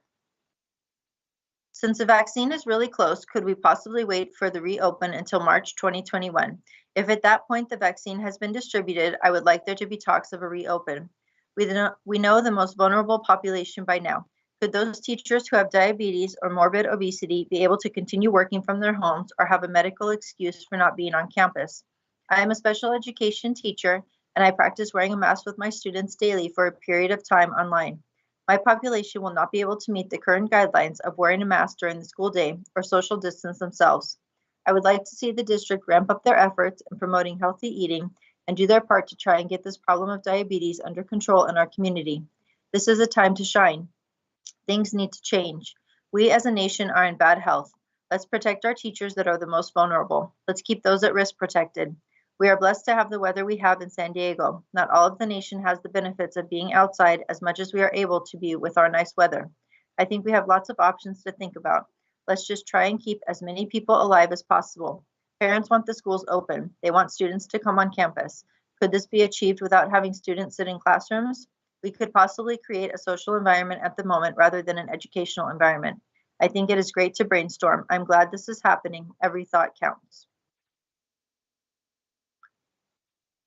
John Dumas.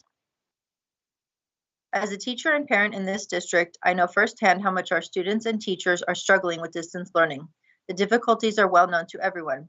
However, opening schools will not magically make these difficulties go away. In fact, opening schools will simply create new difficulties that many people have not considered. We all know that schools cannot reopen without significant safety protocols in place. In-person school during a pandemic will be vastly different than what people think. It will not be the same as pre-pandemic school. Teachers will not be greeting students at the door with a smile. Teachers will not be leaning over students' desks, giving words of encouragement as kids do their classwork. Students will not share laughs and lunch with each other, and there will not be hugs and high fives all over campus. Our schools will seem like mini hospital wards, with people covered in PPE and scared to pass each other in the hallways. Some students will want to observe social distancing, while others will not, and inevitable conflict will ensue when one kid gets too close to another. Teachers and students, especially those of us who do not feel it is safe to return, will be incredibly stressed and suffer from increased anxiety as they are forced into a situation that they know will result in people getting ill and possibly dying. For those clamoring for the schools to reopen, I ask, how many dead teachers are you willing to overlook so that your child can receive the in-person instruction you value so much? 1 teacher? 5? What if it was your child's favorite teacher that dies and it was your child that gave the virus to them? How would that make you feel? This is not a hypothetical situation. Reopening schools will lead to outbreaks on our campuses, and then we will have to go back to distance learning again. We all agree that in-person instruction is the most effective, but consistency is also important in student development. Going from online to in-person and back to online will do nothing but cause more trauma. Keep schools online until this virus is defeated. I know it is difficult. I am seeing it as a teacher and a parent, but difficulty teaching and learning is much easier than burying a colleague, a friend, a child, a loved one. I am proud of the district for being cautious, more cautious than other districts. There is pressure on the board and on the superintendent to open, but they have been staunch in their commitment to keep our students, teachers, and overall community as safe as possible. I know it isn't easy to do the right thing while under so much pressure, but I applaud you for that, and I hope that you continue to keep us as safe as by keeping schools online. Guadalupe Gonzalez. There's no question we live under unknown circumstances. I love my job and my students. On one side, I really want to go back to school and motivate my students to do better academically and on a personal level. I would like to motivate them to continue dreaming despite living in a pandemic. Sometimes a message can go through only if teenagers see and hear you face to face. On the other hand, I'm not ready to go back and honestly just don't want to go back for the rest of the school year.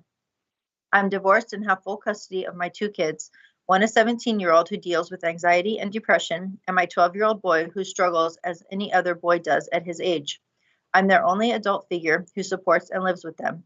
In the case we go back to campus and I am exposed to the virus, not only I can get sick, but I wouldn't have anyone to take care of me or my children.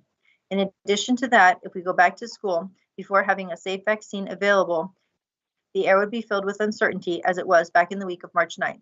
Students, staff, and parents would have to pretend there's no need to be scared and do normal things we would do on campus. But the reality is that we just might spread the virus and level of anxiety and no one would succeed. Then why to put everyone under the situation when we can continue with distance learning? I know I just don't feel safe to go back, even meaning that I have to feel the frustration from my students. I see they are not getting all the curriculum they would under normal circumstances. But once again, we are not living under normal circumstances. Thank you for considering reading my opinion at the meeting. Ashley Dahlstrom.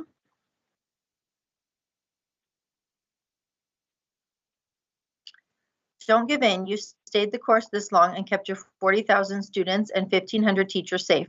The 20 or so parents demanding 100% reopening are not the majority of your district nor your constituents. Parents and constituents who vote you into service are not in classrooms or on campuses.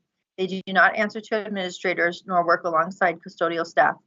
Please, if any of my words have rang true, which I know they have when I commented on equity and reopening back in September, remember that Sweetwater isn't East Side versus West Side regarding reopening in-person instruction during a pandemic. It's all or nothing. The pandemic has exposed the wealth disparity that is our district and the privilege or lack of that we serve. Board members, your tenure has been tumultuous and the public has berated you with accusations and unfound facts. If you are saving millions by keeping schools closed during distance learning, good. Then you're handling a negative situation and keeping communities safe. Quite honestly, I believe you are checking all the boxes of parent demands. In-person supports for struggling students, sports conditioning, peer tutoring, some after-school clubs. While San Diego is in the purple tier, under curfew, and in the midst of a holiday season that so many refuse to adjust for, reopening plans are irresponsible and reckless. On projected reopening date of January 12th, the county will most likely still be in the purple tier as it is 2 weeks post-Christmas, and that's when the data is the most grim. Imagine the good you are doing by sticking to your guns and not giving into pressure to open on behalf of the few. There is hope on the horizon. Please continue to help your students, staff, and constituents reach it safely. Teresa Cabana. I teach a moderate transition class. The purpose of my class is to teach my students life skills that they can use as they enter adulthood. We cook, budget money, go on community outings, we go to work sites, and use public transportation daily. My students are very scared of getting sick. I am scared of getting sick. I do not see the need for my class and classes like mine to return to campus until it is safe for us to ride the bus trolley and go back to job sites. Until it is safe, we are happy being safe at home and learning the best we can virtually. Thank you for your time. Renee Flores. Hello, we have had a lot of problems with the internet, homework, and absences. I am worried about them. Thank you. Stephen Leibold. I am writing as a concerned parent. I understand the position you are in and the current situation, but I can assure you the current distance learning model is a failure in my eyes. I have 2 students at Olympian High School. Both of my children complain routinely about some of their teachers and how they conduct themselves with distance learning. Their primary complaints are: 1, do not maintain office hours; 2, do not offer any lecture teaching during the time they are allocated; 3, do not respond to students' requests when sent emails via Jupiter Grades. Both of my children are: 1, withdrawn, depressed; 2, feel no connection to school, their teachers, and their classmates; 3, grades are slipping; 4, we routinely utilize outside sources to fill the gaps that your teachers are not filling, which is costing additional resources in regards to cost, time, and energy. 5, needing additional mental health support from outside therapists to make it through their day.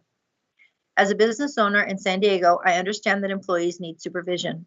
From what I am hearing from both of my children and several other parents and their children, it is apparent to the parents that there is little to no supervision over the teachers.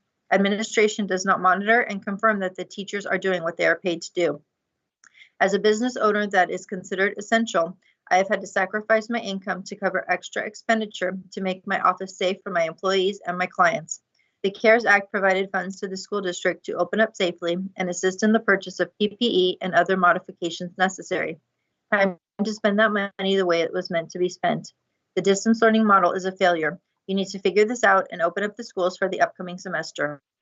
Failure to do so, in my opinion, will be the ultimate failure of our educational system, and an entire generation of children will be left behind and find it difficult to succeed as adults. You claim your decisions are all about the children. Demonstrate that position by opening up the schools, teaching our kids, and doing the job our tax dollars are paying for. Adrienne Maestre. I am a parent in this district, and I want to share that I do not believe this is the appropriate time to consider reopening schools in any format. Although I know there are currently in-person supports for students who struggle with distance learning, the fact that San Diego County is in purple tier is a clear indication that we, as a community, are not ready for this. As a parent of a student with a pre-existing health condition, I am particularly concerned that a return to school could mean that interactions and activities for school by any of the 6 members of my family could potentially put her at additional risk. This is not okay by me. We should only look at a return when an effective vaccine is readily available to all. Tony Pina. My name is Tony Pina. I'm a teacher and parent of a senior and sophomore who attend this district. I would first like to thank you for your leadership in making the tough but correct decision to continue with distance learning last September. While my sons and I all desire to be back in the classroom, we would like to do so only when it is safe. All across the country where schools have opened, they have had to go back and close to some extent. Parents have indicated that this is more of a disruption than just staying as distance learning. I urge you to continue the use of science and data and not people's desires to vote a unanimous no on reopening next January. The current local and national data shows that we are in a much worse situation than last September. Countywide, there have been a record number of new cases over the last 9 days. We are still in the purple tier, well over the 7%, currently at 10.7%, with increasing case rates over the last 4 weeks. Locally, it is worse. The case rates for a few of our district zip codes are as follows: 91910, 12.3, 92154, 21.1, 91914, 13.6, 91915, 17.9, and 91902, 15.4, taken from County of San Diego COVID-19 case rate by zip code jurisdiction. Again, I urge a no vote based simply on data that is much worse than last September. Thank you for listening. David Hunt. We are all tired. We all yearn for things the way they were. But as we watch this national tragedy unfold and grow weary and feel helpless, now is the time to hunker down. Change is on the horizon. It would be a gross miscalculation to open the schools prematurely before the vaccine has been made available. I know there is mounting pressure from some parents, but we have all viewed people who only act in their self-interest. I hope you get to see the 60-minute segment this past Sunday on the lingering effects that some are having, and those were not severe cases. Some didn't even go to the hospital initially. Truth is, the scientists do not know everything about this virus and what it does to our bodies. So any plan on reopening need to factor in the vaccine rollout for the protection of all of us. Alejandro Ortiz. Distinguished school board members, I am advocating for my son's education and for every student in this district that has borne the burden of controlling a disease from which they face little to no risk. It is unjust to deny students full access to their public education. Denying these students the much needed socialization is cruel and inhumane.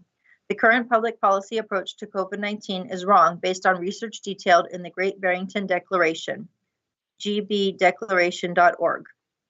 Over 43,000 medical and public health scientists and physicians have signed this declaration, which supports that it is safe for kids to return to school and that COVID-19 is less dangerous than the seasonal flu.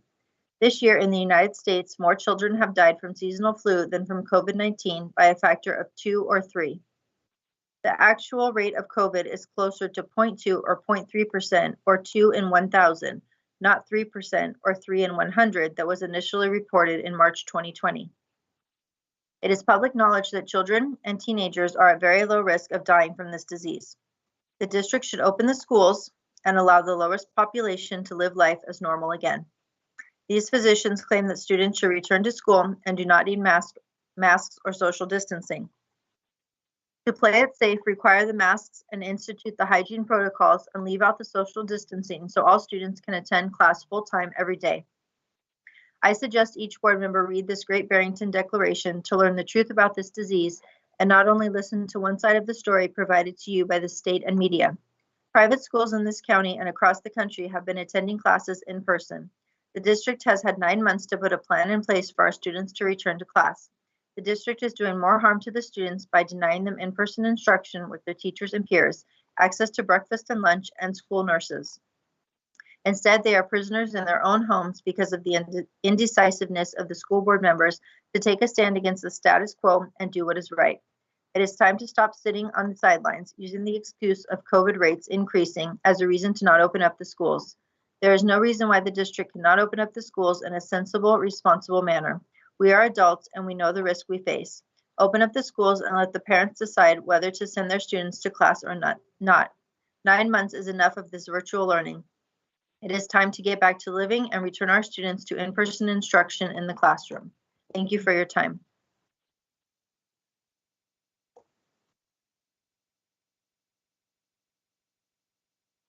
Stephanie Hubner. Dear board members, I am writing you today regarding my thoughts in distance learning and returning to school. I am most concerned about returning to school and students not having equitable access to library services. The East Side schools will all have library services available for multiple periods a day, but many West Side schools, including Chula Vista Middle, will have only one period of open library services. This is disproportionate to the literacy needs of our student population.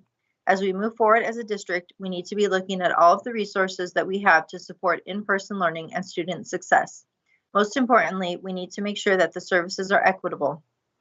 Based on the funds that we have saved for not being open and the other funding sources that have become available, such as the CARES funding, we should be able to reinstate teacher librarians full-time in our schools district-wide.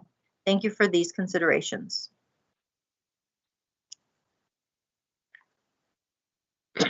Elizabeth McKay.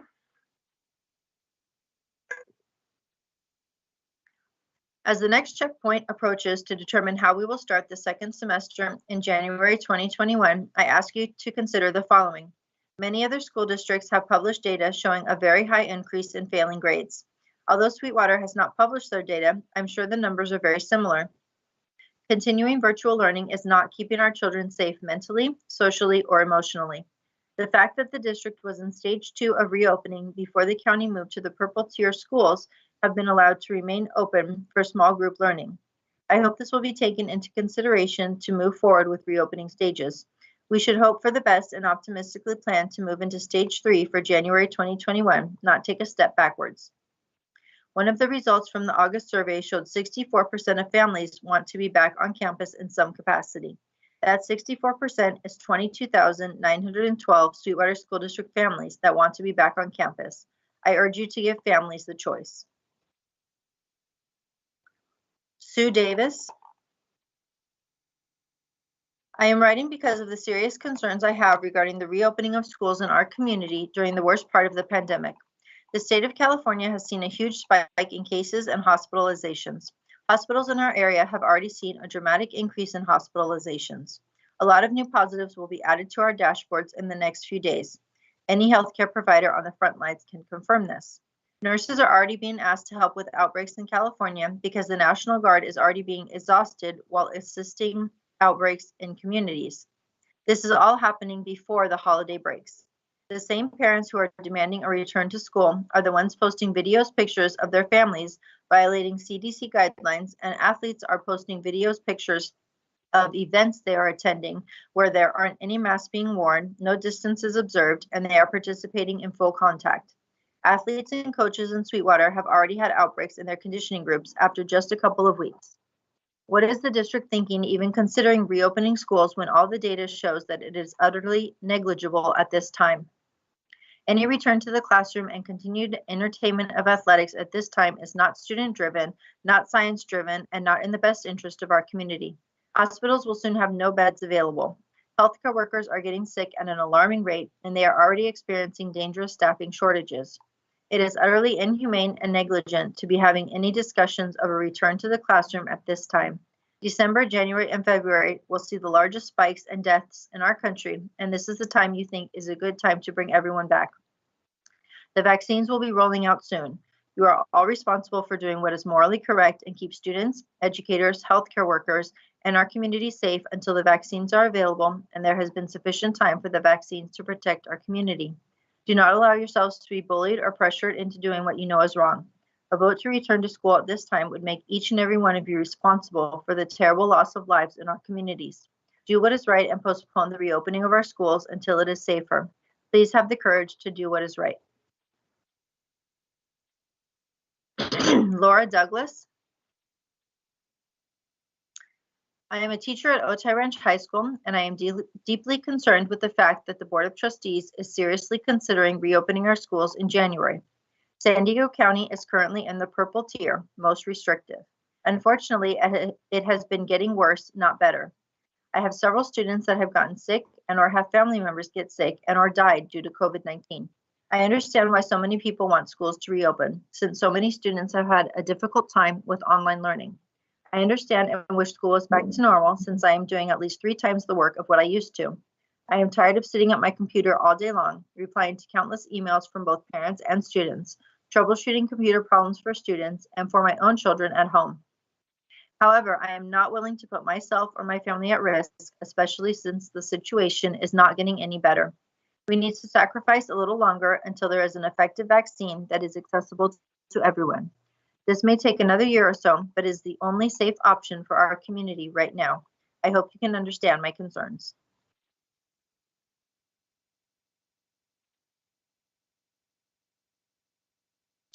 Lori Freermuth.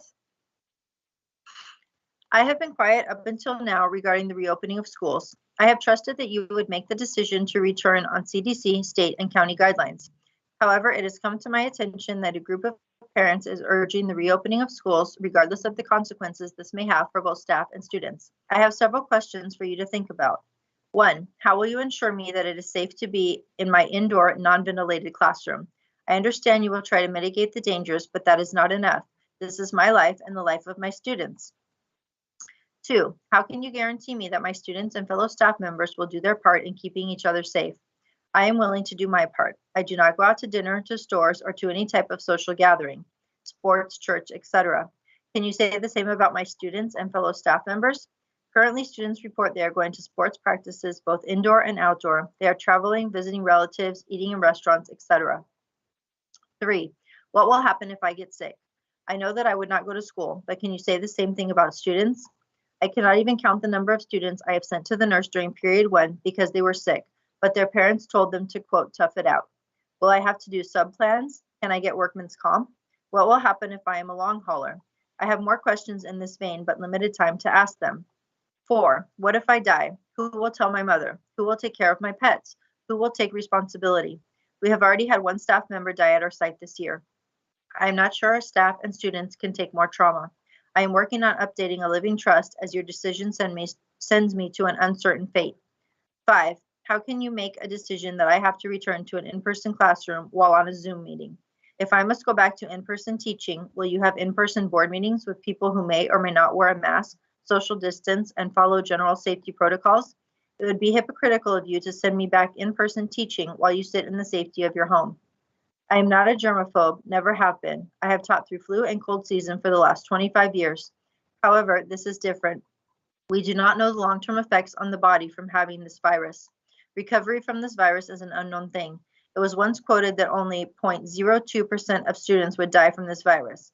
Doing the math means that is approximately 15,000 students. I am unsure who would risk their child's life for sports, socialization, or really for anything. Why do they want me to risk my health or my life? My mother does not think my life is worth the risk. She would do anything to keep me safe and keep me home. I would hope that our parents would think the same. For the sake of continuity of our students' learning and in the interest no further disrupting student learning, we should remain distance learning for at least one more semester. While I am not a parent, I do vote for this school board. Sally Sackerson. My son Jacob started Eastlake Middle on Tuesday, November 17th for the small group sessions during the purple tier. He has gone 4 days and loves his teacher and aide. It has not even been a week, and now the district has decided to shut down school until they deem to be safe. My son needs consistency. He loves going to school. Now you are taking that away after 4 days? Back and forth does not work. All of you obviously do not care about students with special needs. Kids with special needs need consistency. You don't answer my emails either. If you cared about Jacob's needs, you would not have made this decision. What you have done is not only shameful, but disgusting. If schools were open on November 17th, they can remain open.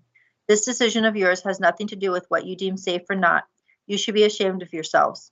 I welcome you to explain your decision to him. Distance learning does not work for my son who has Down syndrome and autism. I have been in constant contact with his school, Eastlake Middle. I have written numerous emails to the board, to the special ed director, to the superintendent, to the principal, to the school psychologist, and the teachers. I have been on Zoom calls with the special ed director. Jacob will not be compliant during distance learning. Jacob finally was able to participate on November 17th for the small group supports for 1 hour and a half. He loves going to school for these last 4 days and is finding success. Now you are going to take all that away. He is learning nothing with distance learning. Please reconsider your decision. This is a terrible and shameful decision. He needs consistency and was finally getting to go into school, and now you deem closing is better. This is disgraceful.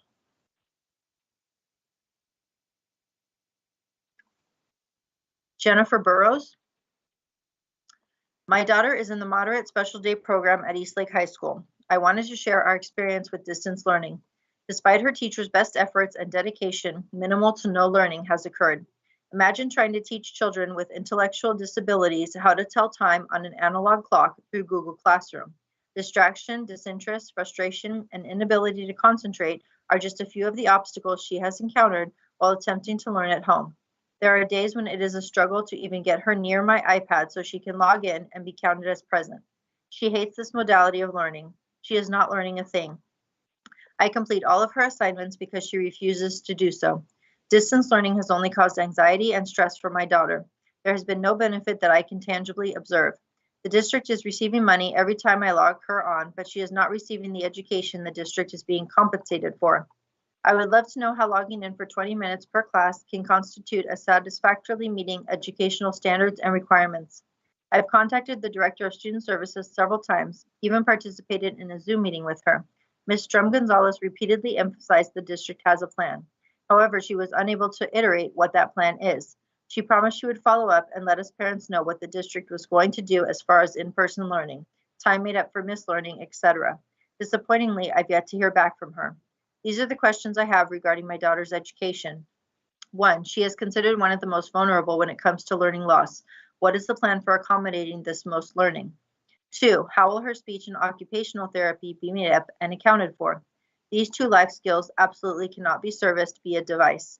3, why is there such a lack of communication between the district and parents, in general, and when I've contacted the district and school board members directly? The incompetence of dealing with this problem, poor planning, and complete lack of attention to parental concerns is astounding.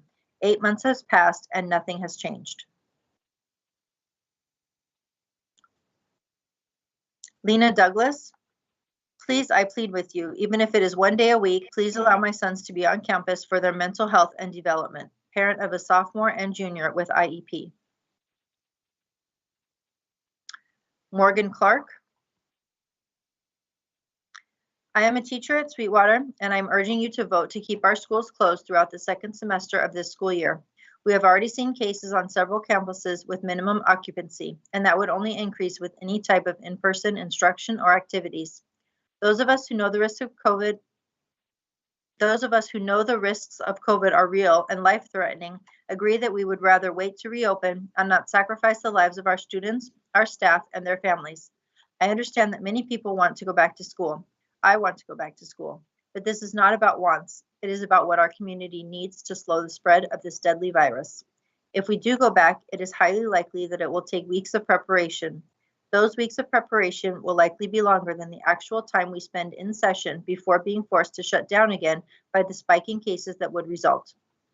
This would only cause emotional whiplash for our students at best and cost them their lives at worst. I strongly suggest the board increases supports for students, such as Wi-Fi hotspots, better devices, and additional digital services. This should be doable with the money that we have saved from sports and other stipends this year. As much as we hate the learning loss our students are experiencing, it is better than the loss of life that would occur if returned to campus in any capacity. Thank you. Michelle Canaris. We have 2 daughters in the Sweetwater district, one in 8th grade at Eastlake Middle and one in 11th grade at Eastlake High. The district's distance learning is not working. Is the district's idea of distance learning 12 minutes of the teacher explaining the videos to watch on Khan Academy and then directing the class to Khan Academy for the lesson? Because watching videos on Khan Academy is not teaching. This is absolutely unacceptable and needs to change. The middle school is the same. 3 of my daughter's 6 classes teach for 15 to 20 minutes each class, and then they are directed to self-teaching learning. I am not here to debate whether schools should open or not, but Sweetwater, you need to have a better understanding of how distance learning is really working in the schools and how some teachers are really teaching.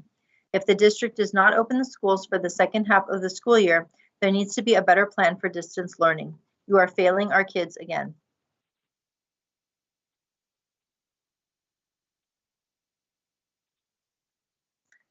Evelyn Ramsier.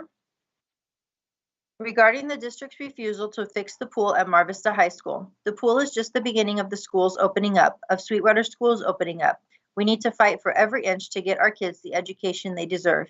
It's not just about the pool. If it were about football, track, or any sport, we need to fight for every inch in order to move forward. There won't be any scholarships for sports to get these kids into college, never mind the education they are missing. Other public schools are part-time back in session, and Sweetwater is the only high school that doesn't have sports open. The mental and emotional damage that is happening to our children is criminal. This distance learning is thwarting their personal growth, their emotional needs, their interpersonal connections. The loss of a real education should be the utmost importance to you as servants to young people's future. Their academic success is in the balance. Their future success is questionable. Who is running the district and what is their motivation? The motivation does not appear to be the students. Stop being followers and become leaders, Sweetwater. Heidi McDevitt. Please open our schools. Our children are suffering. Please listen to the science and not the numbers and tears. Even with cases rising, the CDC states that kids are safer in school. I don't understand why stores, restaurants, private schools, distance learning pods like YMCA and daycares are open while schools are still closed. I can't wrap my mind around your reasoning.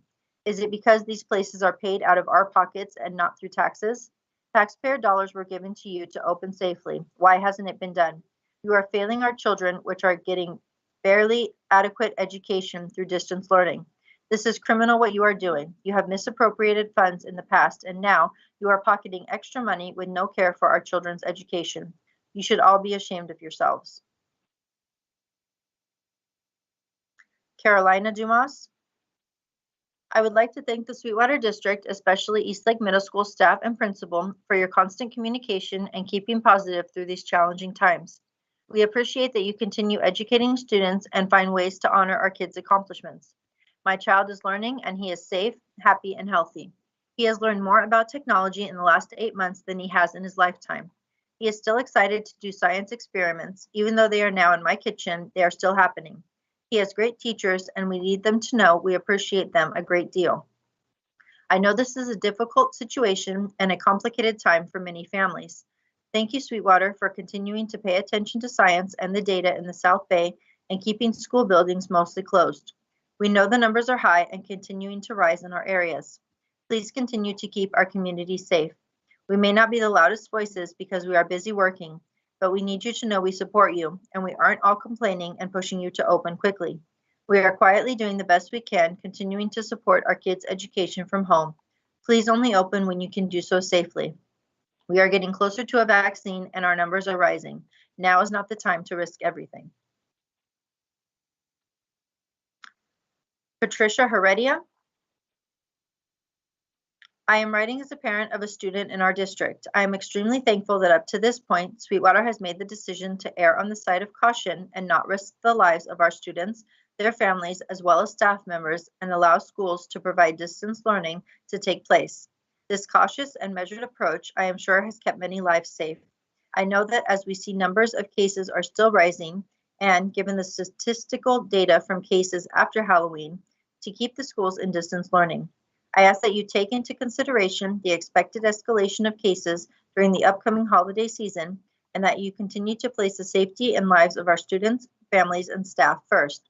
I ask that you continue a cautious approach and allow students to continue distance learning while providing in-person supports to those most needed and willing to participate. In closing, my child's loss of learning can always be recovered. However, a loss of a life cannot. Thank you for your time. Please stay healthy and safe. Kimberly Dixon. Dear Sweetwater board members, leading Sweetwater during COVID leaves a very important decision in your hands, as schools are the foundation, the fabric of our community.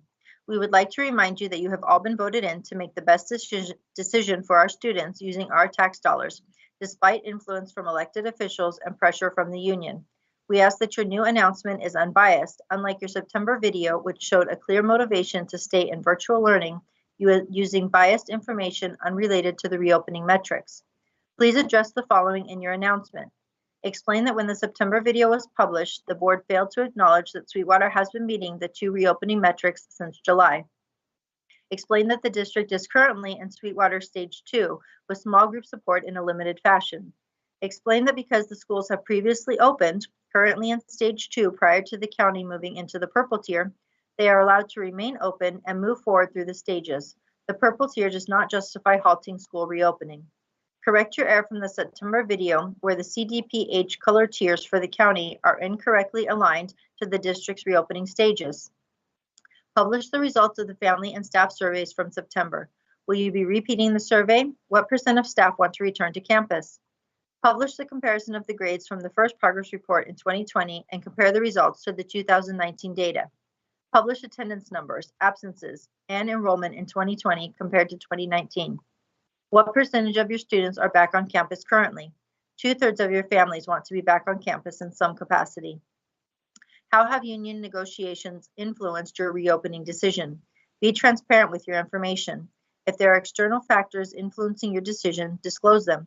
What resources are the teachers requesting to safely return to the classroom?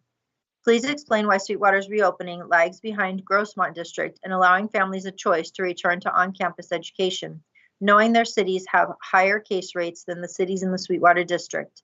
Spring Valley 28.9, Lemon Grove 17.3, El Cajon 24.1, Lakeside 16.6, Chula Vista 12.9, Imperial Beach 13.5, National City 13.5, Bonita 5.7. Currently, the 5 reopening stages do not have clear parameters describing when to move to the next stage. This needs clarification with concrete parameters. Choosing these important parameters cannot solely be left up to the interpretation of a board which did not critically analyze the September video prior to it being published. We ask for unbiased communication. Simply stating, quote, when the numbers allow, is vague and left up to the district's interpretation. Please recognize that, quote, keeping the children safe may mean protecting them from the collateral damage of virtual learning in contrast to keeping the schools closed.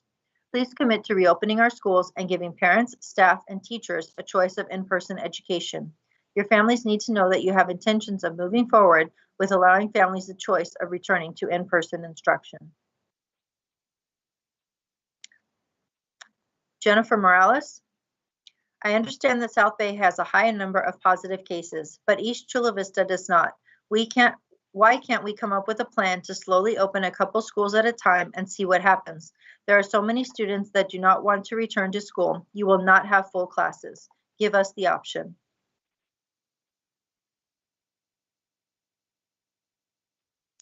Mar Soars. Is there any reason why we continue to put our kids in danger by letting them do conditioning? With our numbers continuing to climb and not having access to rapid testing with results in 24 hours for athletes, we are playing Russian roulette. As a parent of a sophomore 2 sport athlete, I have no problem with sports being called off until we get this pandemic under control.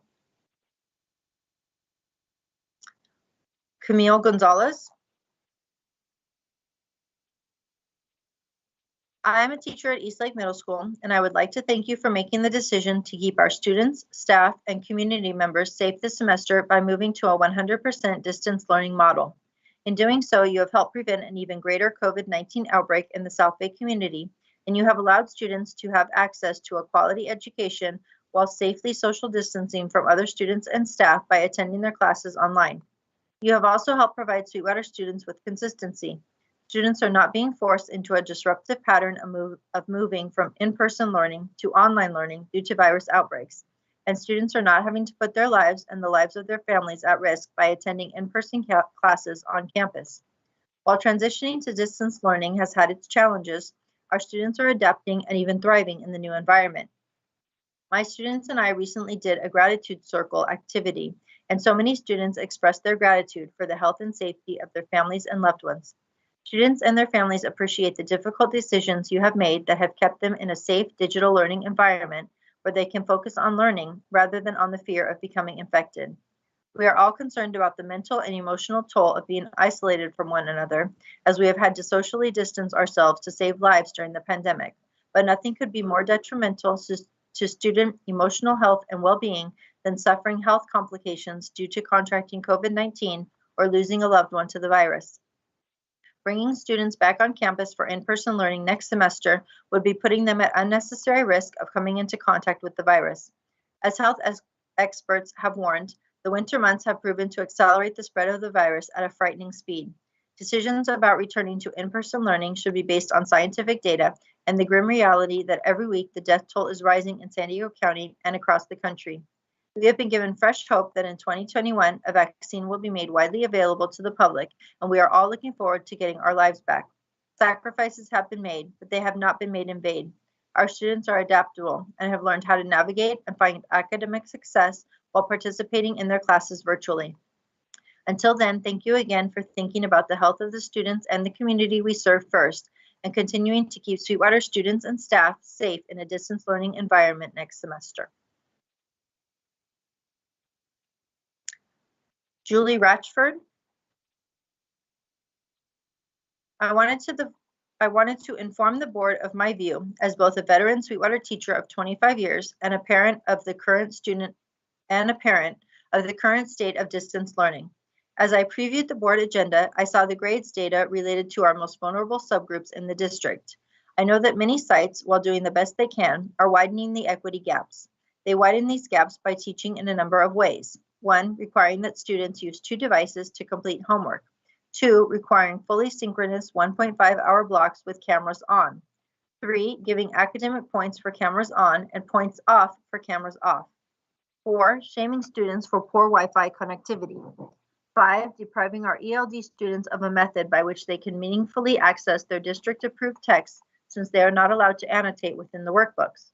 6, requiring that students purchase items for graded assignments.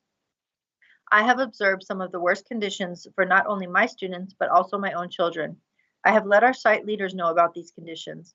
I have let our district leaders know about these conditions. Emails have fallen on deaf ears for nearly 14 weeks. Now I am notifying you. If principals are aware of these equity gaps and do nothing, if district's leaders know about these equity gaps and do nothing, and if the board now knows about these equity gaps and does nothing, then structural inequity not only exists, but is the norm. When the data tells us a story of inequity, will we listen and make the changes needed to mitigate and challenge the inequitable practices which contribute to the data? Hopefully.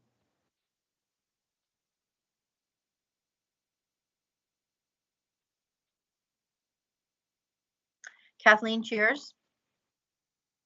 I would like to begin by questioning the mathematical formula shared by district leadership in disseminating the CARES Act monies. I am on the School Site Council of Montgomery High. Based on the formula provided of $59 for general ed and $400 special ed students, our school should have been allotted $199,516. We were shorted $42,516. Why? Are other sites seeing the same shortages? Sweetwater received over $40 million. If every site, no matter the size, received $200,000, that would total $3,600,000. So where is the rest of the $36,400,000 in CARES Act monies? Did you apply it to the once negative reserves in an attempt to get a higher credit rating in December? In reviewing slide 41, the district identifies many items Montgomery High is using their CARES Act monies for. Is that the same for all sites? Slide 39, you need to account for the $54 million plus. Where did you supplant that money? Slide 40, there are 4 counselors on special assignment. How many are funded through the CARES Act? Do all 4 have a student caseload? Do they provide mental health support? It also says counseling in small groups commence soon. Wait, CARES Act states funds need to be spent by mid-December. How is that possible? You just started small groups recently. You have had 2 progress reports thus far, yet the D's and F's continue to grow. Perhaps if you had been focused on learning mitigation versus using it to supplant 0.25% of some bargaining unit salaries, which in one case amounts to $3 million, the D's and F numbers would be on a downward curve. Which brings me to our students and their families. CARES Act monies are to mitigate distance learning difficulties. Where is the financial internet assistance for our parents, some who are struggling to put food on the table? I am calling for the County Board of Ed to call for an in-depth forensic audit of the Sweetwater CARES Act expenditures. Our community students are in dire need of these tax dollars. While in your defense, you have no control of the escalating COVID cases, you do have it within your power to ask the tough questions and not simply look at numbers on a prepared presentation. Lack of verification. Isn't that what got you and us into our financial mess? It is clear this board has failed to provide oversight. Simply because your favorite other district is doing this does not make it right. You have made the reprehensible decision to offer up our students as sacrificial lambs using millions in CARES Act money to offset the deficit you failed to see due to your malfeasance, a deficit I and others told you was there. Tom Leet. I would like to express my thanks and appreciation for the school board's wisdom regarding our return to education on campus. The board has consistently placed the community safety as its top priority and has shown a commitment to following the guidelines of both state and local public health officials. We are in a period of pandemic that none of us have ever experienced before, and this coronavirus is a particularly nasty pathogen in its ability to spread from people who appear to be completely healthy. The only tool we have to stop its spread is isolation. While our time in distance education has not been ideal, it has kept us safe, and I thank you for that. I also want to encourage you to stick by the principles that have guided you thus far. We are beginning to see the light at the end of the tunnel because of good news regarding vaccine development. We must, however, maintain our vigilance in preventing the spread of infection, particularly as the country and our county experience a new rise in cases. We all need to remember that while students' academic achievement during distance learning may not be as good as it would be in person, students who are still alive and are not suffering from chronic brain damage can still learn in the future. While our student athletes may be missing out on a season of competition, students who are not suffering long-term heart and lung damage can return to compete another day at full vigor and health.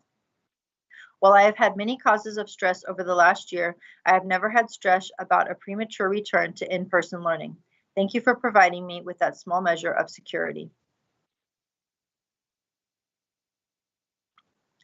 Sandy Pham.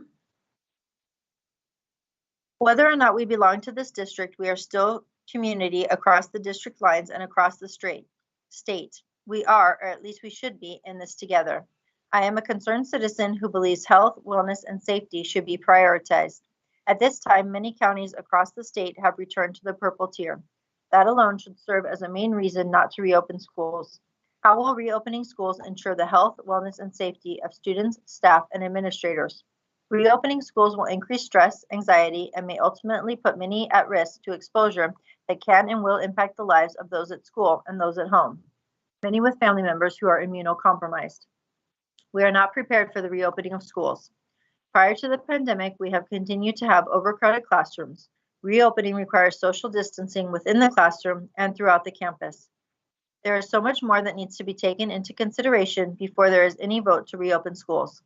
I share my concern as a registered nurse who is currently staying at home with my children who are continuing with distance learning.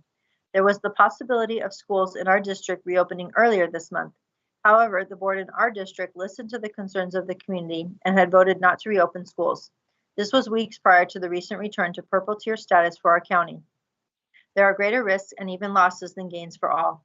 While it has been challenging, we have survived so far and continue to adapt and adjust to the situation we are in. I also share my concern because I have family members who are teachers in your district. My concern is for them. The decision to reopen schools greatly impacts their lives, personally and professionally. Lastly, I request that you consider what is best for your staff. The teachers are needed more than ever before and therefore should matter the most. They are going above and beyond, working countless hours planning, prepping, teaching, grading lessons, and staying online to be available for their students.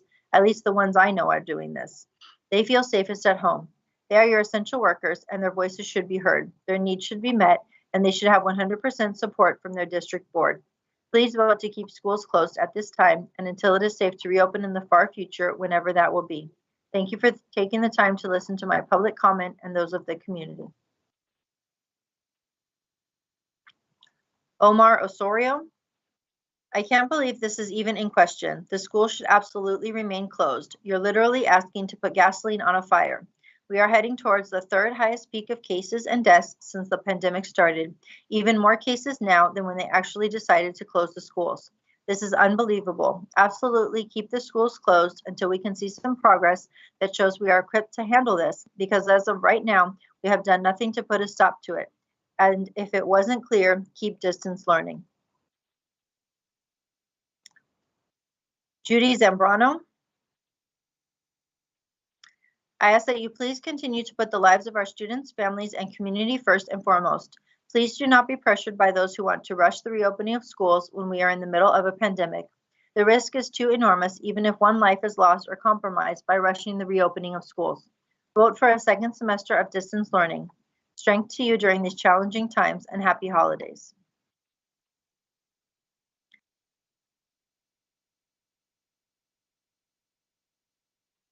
Nick Marinovich. Good afternoon. When a school district is under extreme financial distress and gets nearly $41 million in federal money, some of which has to be spent within a tight time frame, that is a prescription for one bureaucratic phenomena, creative accounting, or what may be better termed liberal interpretation of legislative intent. In reading the guidance from the State Department of Education on the CARES Act itself, it is pretty clear the intent was to provide adequate resources to address the specific new or unique requirements associated with COVID-19 in providing education instruction. As an example, the state lists 12 bullets of permitted expenditures for your largest grant, e.g. purchasing sanitizing supplies or technology to accommodate distance learning.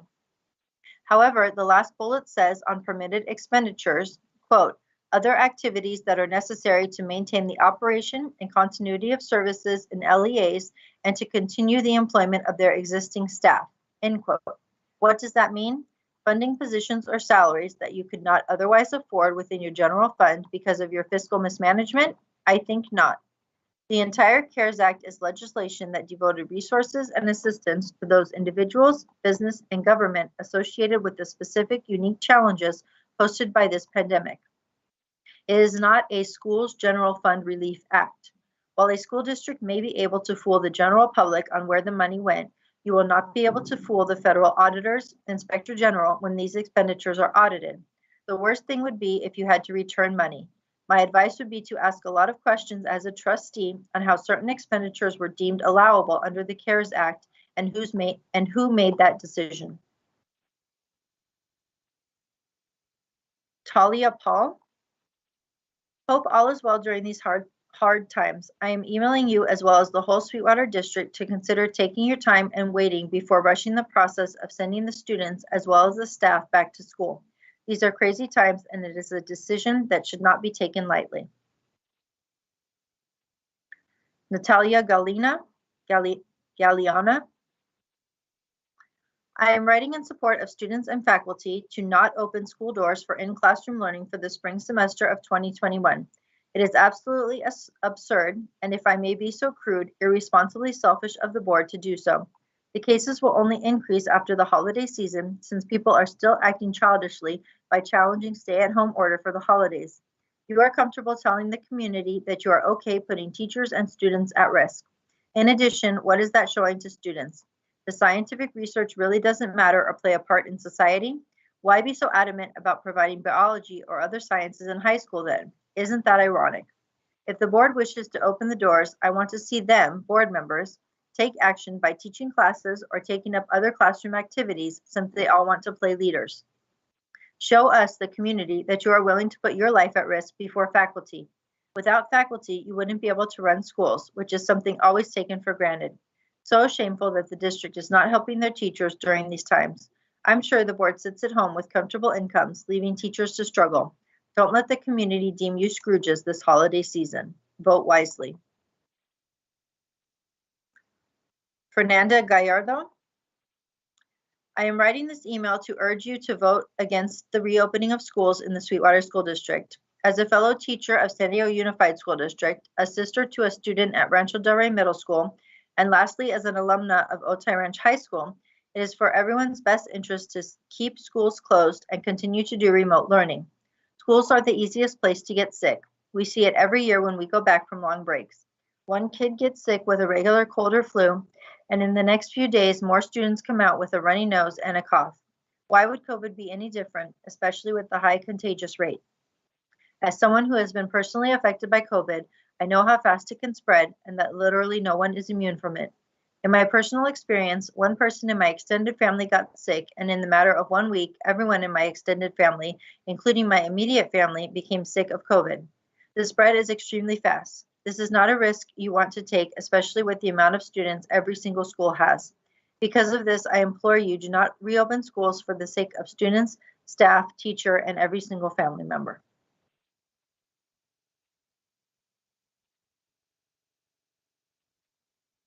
Jenny Freermuth. The fact that an online meeting is occurring to determine whether students and teachers should return to in-person learning answers that question. It is clear this board is not willing to meet in person with those who may or may not choose to wear a mask, may or may not follow health department guidelines, may or may not be carrying COVID at this exact moment. So how can you possibly ask me, my colleagues, or my students to take a risk that you are not willing to take? This semester has not been normal, but my students are learning. Not only are they learning academic content, but they are learning technical skills, metacognition skills, self-motivation skills, and other college career readiness skills that they may not have learned in a classroom. Do some students struggle? Of course, but then we always have had students that struggle. As of now, most students are familiar with the structures, protocols, and procedures associated with distance learning. This continuity and a pattern of learning is helping them be successful. As can be seen with so many other schools across the country, the pattern of learning is more disrupted with in-person learning, when classes, teachers, and our schools have to go into quarantine or close when someone tests positive. Returning to campus will not make things normal.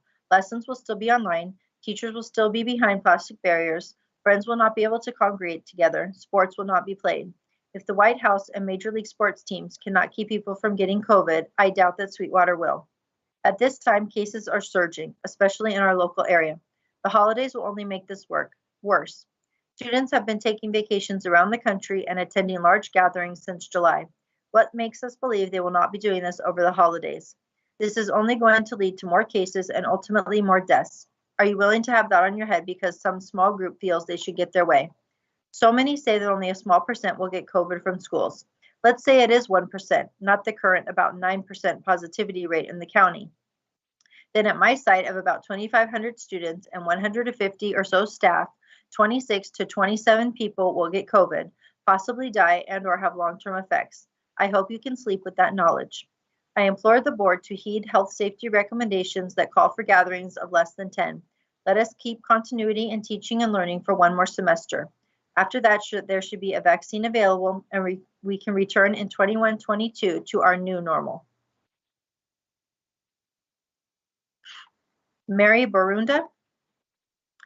My name is Mary Barunda. I am a parent of a Sweetwater student, a Chula Vista Elementary student, and 2 South Bay Union School District students.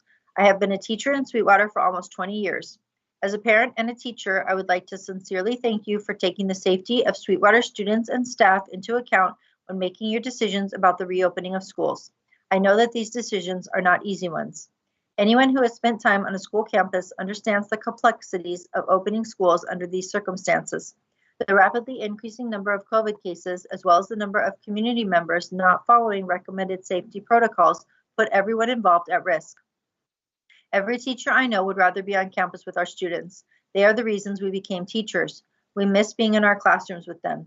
But we are working very hard to make distance learning as engaging and successful as we can because we know it is the safest choice for everyone right now.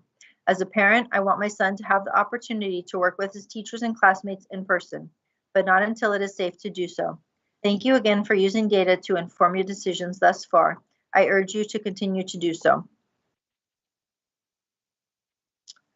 Juliana Corrao. I am emailing in regards to the voting of whether schools should open in January. As an alumni of Otay Ranch High School and a community member, I am extremely concerned that this is even being considered. Cases have been skyrocketing and are at an even higher number than before. It would be extremely irresponsible to open schools and put the lives of students, their families, and staff members at risk. COVID-19 is impacting and killing Latinos and African Americans at disproportionate rates. With a large majority of our schools composed of Latino students, the ramifications of this reopening will be worse in our community than other more affluent communities. The limited testing opportunities and resources in our community will be even more depleted. There is no way to have safe in-person classes. Instead of planning on in-person classes, use this time to figure out how you are going to support students who don't have the resources at home to be fully online. Students who won't care about their in-person experience when their family members are dead. As a current social work student, I see firsthand how this virus is impacting community members. Everyone has had to make adjustments. The safety of your staff and students should be your priority. Not one death is worth it. Please vote to not have in-person classes in January. Jessica Davis. Thank you, Superintendent Aguirre and board members. My name is Jessica Davis, and I am a proud teacher who is grateful to have her job back after the trauma of being riffed. I am also, as you may remember from my earlier comments shared with you, a second career teacher. My pivot to education was driven by many things, not the least of which is the desire to work within the system to better prepare our most precious resource, our children, for life beyond the classroom. Because I entered teaching from the business world, technology has always been a part of my classroom and curriculum. I believe that it is an essential part of learning in the 21st century. When the COVID crisis began, I believed it would be a short-term interruption in learning. I was obviously wrong. I was also wrong in thinking that because I already incorporated tech in my classroom, my students, at that time on the east side, would be able to pivot to online learning fairly seamlessly. In my discussions with various stakeholders, I can admit that online learning is less than successful, to put it mildly. There are a number of factors that contribute to this truth, but the results are evident in the high DF rates we are seeing now. I can also report that I want to be back in the classroom. Almost every teacher I know feels the same way. We miss our kids and the dynamic learning that takes place in the classroom. Despite the monumental efforts and endless workload we are exhausted by, kids simply aren't learning as effectively in our virtual classrooms. That being said, the reality is that this is not a short-term crisis. Health and safety must be our primary concern. We cannot return to in-person learning until it is safe to do so. We are in the purple tier and the case rates continue to rise. It is simply not safe to return yet. Our focus should be on bridging the digital divide that is clear, devices for our students and teachers that will support the demands of distance learning, applications, and the training to enable our faculty and students to utilize them effectively, SEL activities, and counseling services for everyone affected by this pandemic. Because I am passionate about teaching and eternally grateful to have my job back, I used my own money to upgrade my laptop, Wi-Fi service, and materials to teach in the realm of distance learning. But shouldn't that be your responsibility? Isn't that what the CARES money is for? I just want to teach and support my students as they try to learn in our current reality. Matt Dixon. I would like to point out on your graphics for tonight's meeting that it appears you believe we are currently in stage 1 of reopening. Based on your previously published reopening plan, we are already in stage 2. Please refer to page 13 of the September plan. You can see stage 1 means the district is in virtual learning only. Stage 2, up to 10% of students are back on campus. Currently, we have less than 1,000 students back on campus, but that definitely means students are on campus and the district is already in stage 2. Does the board not understand its own reopening plan, or did they simply not review the information? Either way, this is quite worrisome. Please acknowledge you are currently in stage 2 prior to today's special meeting, as it affects moving forward in the process. On your revised metrics that you will be announcing today, you note on page 49 that San Diego needs to be in tier 2, the red tier or lower, for the district to consider reopening. The CDPH states that if a school reopened while the county was in the less restrictive tier, it may remain open. Sweetwater had small cohorts on campus and was open while San Diego County was in the red tier, so our district can remain open and continue to move forward with reopening. The purple tier does not limit your ability to reopen. I would like to ask the board to review the difference between cases and case rates. On page 49 of your special meeting announcement, item B, you say that we need case rates less than 200. Current Chula Vista case rate is about 12. I believe you are confusing cases with case rates. If you review our case rates here in the South Bay, we are much lower than expected because we have a dense population. The case rates are higher in East County, and yet they have opened their schools safely. Follow their lead. Why is Sweetwater always an outlier and lagging behind? I'm sure you know that Grossmont District is safely marching ahead with offering its parents a choice to return, despite the East County having higher case rates than the South Bay. Families need this leadership from Sweetwater also.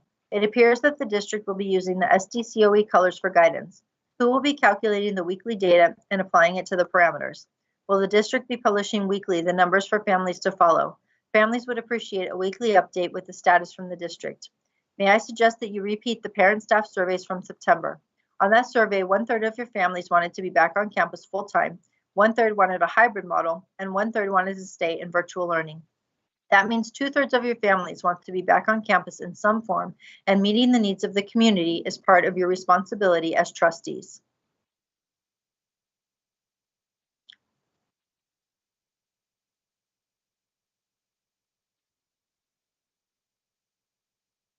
Chandra Good now. Good evening, board members. I know people are fed up with the quarantine and want to get back to school. The quarantine is necessary, but nonetheless psychologically and economically draining. I also know not all students can show the adult-like self-direction needed to be successful in the virtual environment. I encourage you to ask educators if they are willing to come back, and if not, find a workaround solution. If educators are fearful of returning prior to a vaccine, perhaps you could hold virtual sessions in the classroom with staff that could monitor the students that need help with self-direction. Some students are thriving and should be given the option to stay home or go to school as well. If staff is worried about returning too soon, that could only hurt their immune system, not help it, which is the last thing we want. Same goes for students. I acknowledge some might be ready now. My colleague stated, and I agree, we are used to the idea of taking a bullet for our students if we need to, but bringing home that bullet to the rest of our family is asking too much. A vaccine is necessary. Please consider the following news source. Justin Parmenter, don't blame educators who get COVID. Justin Parmenter, an NBCT teacher in North Carolina, published this article in the Charlotte Observer. As COVID-19 rates skyrocket in North Carolina and more educators lose their lives to the virus, an unmistakable trend is starting to emerge. School districts falling all over themselves to claim the infected employee didn't get the virus at work. When Stanley County teacher Julie Davis died last month, Superintendent Vicki Calvert quickly issued a statement saying, there is no information from the local health department indicating Mrs. Davis contracted the COVID-19 virus from any staff member or student on campus. Davis's family spoke of her extreme vigilance in avoiding situations where infections could occur, wearing a mask whenever out of the house, and doing all of her shopping by curbside and drive-through. She was apprehensive about returning to school because of the increased risk, but did so anyway. On Monday, Winston-Salem teacher assistant Teresa Gaither passed away after serving students at Easton Elementary for 23 years. A school spokesman wouldn't confirm the cause, but was eager to explain that she didn't get it at work, saying, at this time, the Forsyth County Department of Public Health has given WSFCS no indication that Ms. Gaither's cause of death was related to her employment. Her colleagues confirmed that Gaither died of COVID-19. In Charlotte, Mecklenburg, where the district had just begun reporting COVID-19 infections by school, a WBTV report this week said school officials do not believe students and staff are testing positive because they are back inside the classroom. They say students and staff are getting sick from circumstances outside of the school. My family lives in North Carolina and they resume classes pre-vaccine. I prefer to learn from their experiences. At the very least, I am documenting my concern in case things go poorly. Thank you for your time.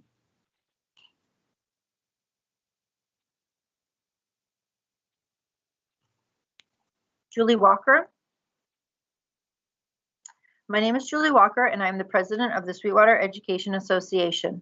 I want to thank the board for having this meeting to revise the original reopening plan and to allow community comment prior to the November 30th deadline for the decision on the January 11, 2021 reopening. As I review the presentation, I would like to comment on items that I find to be relevant to the plan of reopening. I agree with the district in their use of CDC indicators to guide the decision for reopening. The CDC has the most experienced immunologists in the country guiding its recommendations. The continued use of established core indicators with inclusion of data specific to the 10 South Bay zip codes is especially important to do our part to contain the spread of the virus. As one of the largest employers in the South Bay, the district has the responsibility to do all they can to prevent further spreading of the virus. The shortening of the lead time to 2 weeks instead of 4 weeks to maximize the time we will have with our students when we can resume in-person learning activities is a change that I feel benefits the students. It will give enough time for teachers and other staff to prepare for students in a new model. We have experience with the small group cohort success in reaching students while keeping them and the adults who work with them safe. Thank you for working with the employee groups to ensure the safety of all those involved. The use of a recognized expert, Dr. Terrace, to review metrics and make sure we are using correct protocols helps to reassure all those involved that it is medical expertise and not popular opinion on either side that will guide the decision-making process. There are other items that I would like to thank the district for instituting. The district, at the urging of the SCA bargaining team, has instituted a site-by-site dashboard on its website to inform the community of positive cases within the district. The itemized list of CARES Act expenditures has provided the community with the transparency that should be a regular practice of all school districts. I feel that the conclusions that the district has made to extend distance learning during a time when the County of San Diego is in Tier 1 and the addition of another checkpoint in 2 months is the right path, and I appreciate the time to express my support.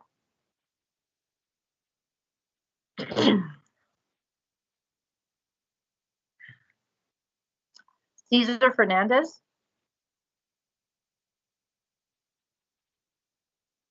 As a parent of a freshman in this district, I am appreciative of the cautious process that our district has developed in regards to reopening. As of today, 260,000 Americans have died from COVID-19, up 1,000 since yesterday.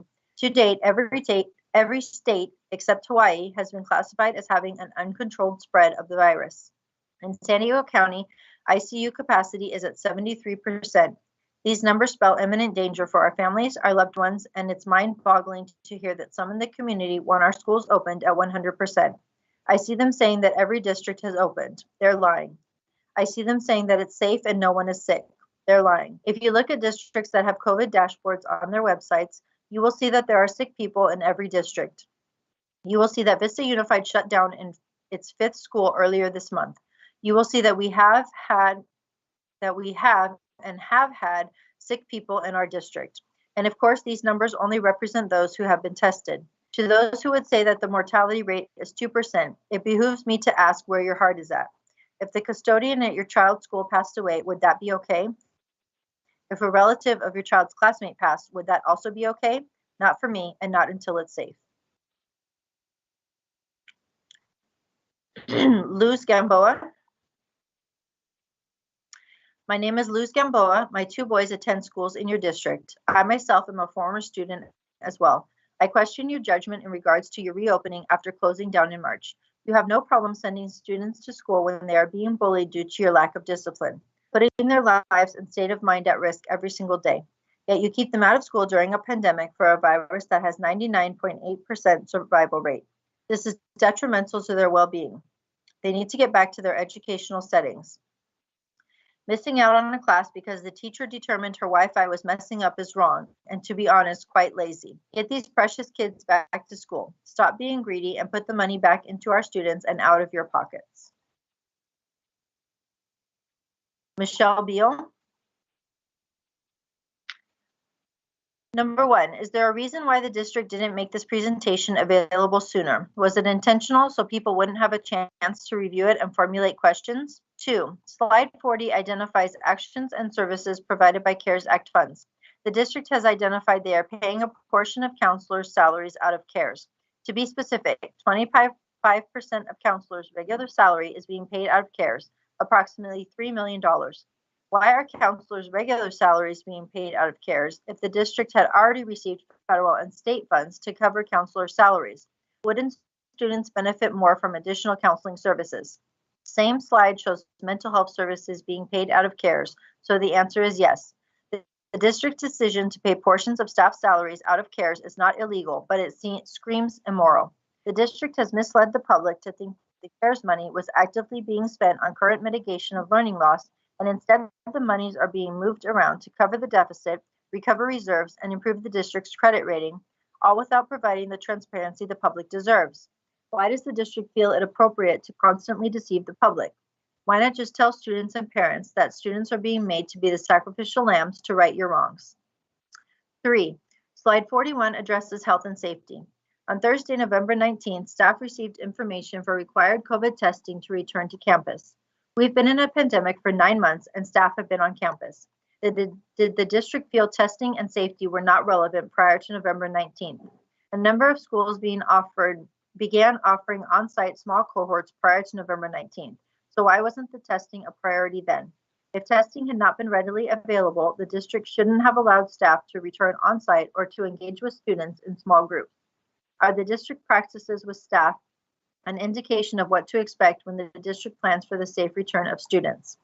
Slide 41 also states that the district will purchase desktop barriers, yet when requested, the district's response was, quote, they have not been scientifically proven to be effective. Then why are schools locally and across the nation using these protective barriers and having success? Who are we getting our medical advice from, and why doesn't it align with everyone else's. 4. Slides 18 through 30 compare D and Fs from last year to present. It's clear grades are suffering, and we have known this since Progress Report 1. Why are we 4 weeks from the end of semester and this is just being addressed? Administrators, teachers, and counselors have been asking, what options will these students have for final grades? To date, no answers. When will we get answers? 5. When is the district going to realize that we, the Sweetwater community, will no longer accept limited information, explanations, and legal statements prepared by Jennifer Carbuccia as fact? We have a right to transparency and will use whatever means necessary to ensure we get transparency. Katrina Hamilton. On behalf of the Black Minds Matter Advocacy Group of San Diego, a group of African American parents, community members, and educators with a collective experience in P through 16 public, private, and charter schools, we are writing to share our concern regarding the reopening of schools without transparent details on addressing the issues of educational racism, in particular, anti-Black racism in Sweetwater School District. It has been brought to our attention by community members about several incidents where African American teachers in the district were called the N-word via virtual online learning. In the wake of our nation's current and historical acts of systemic racism that has impacted our Black children, families, and now educators here in Sweetwater, and quite honestly, the trauma of witnessing these acts have impacted all students, regardless of color. Our group strongly desires to work with Sweetwater on implementing PD, inclusive of restorative practices and healing circles from a culturally responsive and congruent framework that has yielded proven results. While our initial attempts to meet with Dr. Aguirre as early as August to discuss this dire matter and other issues have unfortunately failed overall, we are now hopeful in our opportunity to work with the Equity, Culture, and Support Services Department under Assistant Superintendent Dr. Fulcher to help address these serious issues.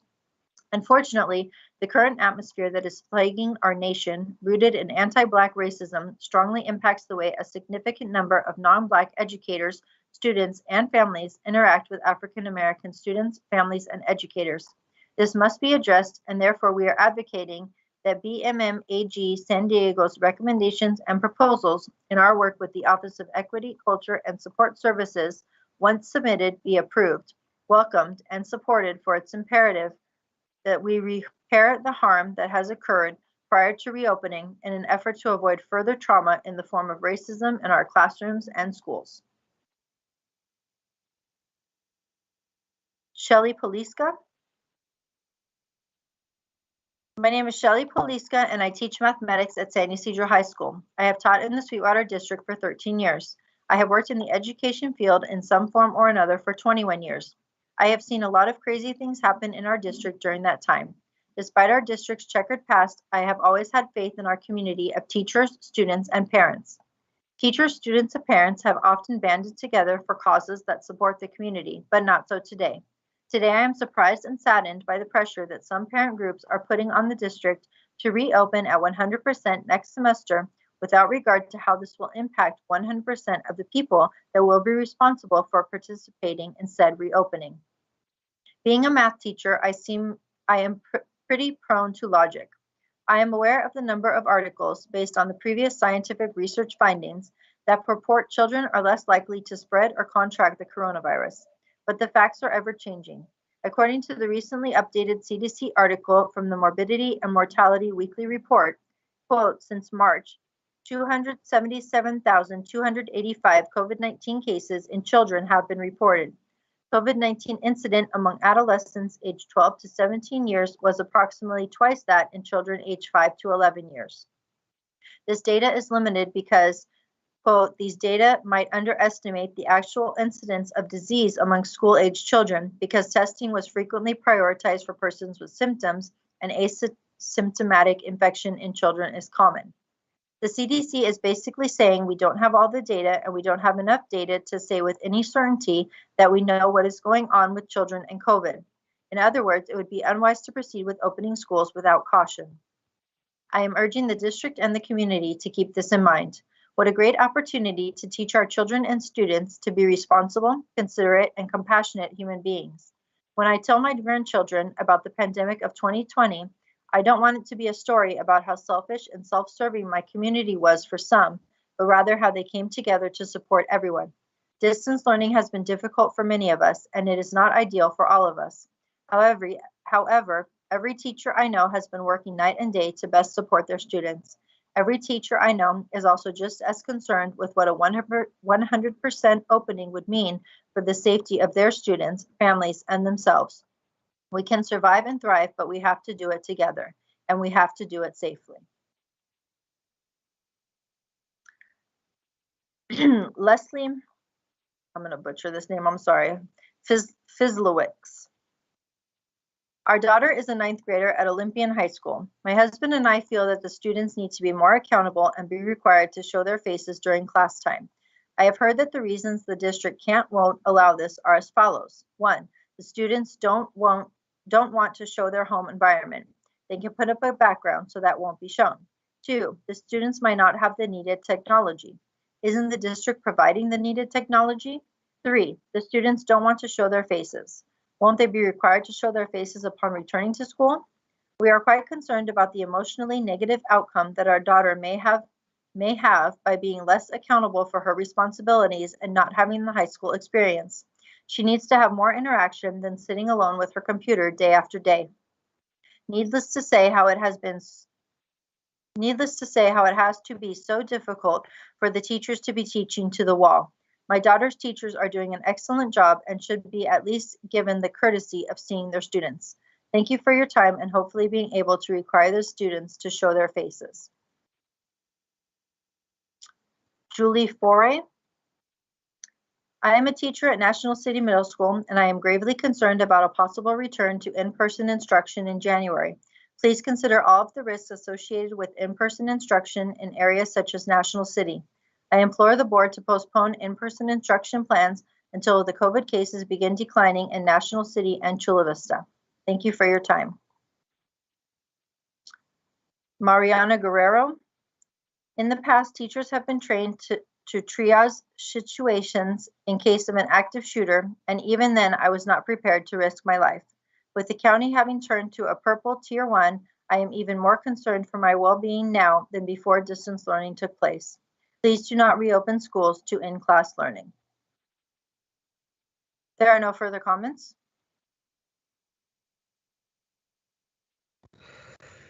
Thank you so much, Deanne. That was a lot of work.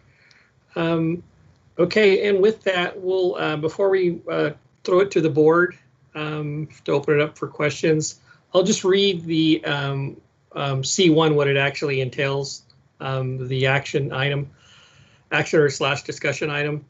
C1 reads, approve modifying the July 23rd, 2020 reopening plan metrics and benchmarks to state that the district, after consulting with medical professionals, would move to stage 2 reopening 2 weeks after the district has sustained the following metrics for 2 weeks across the average of district zip codes.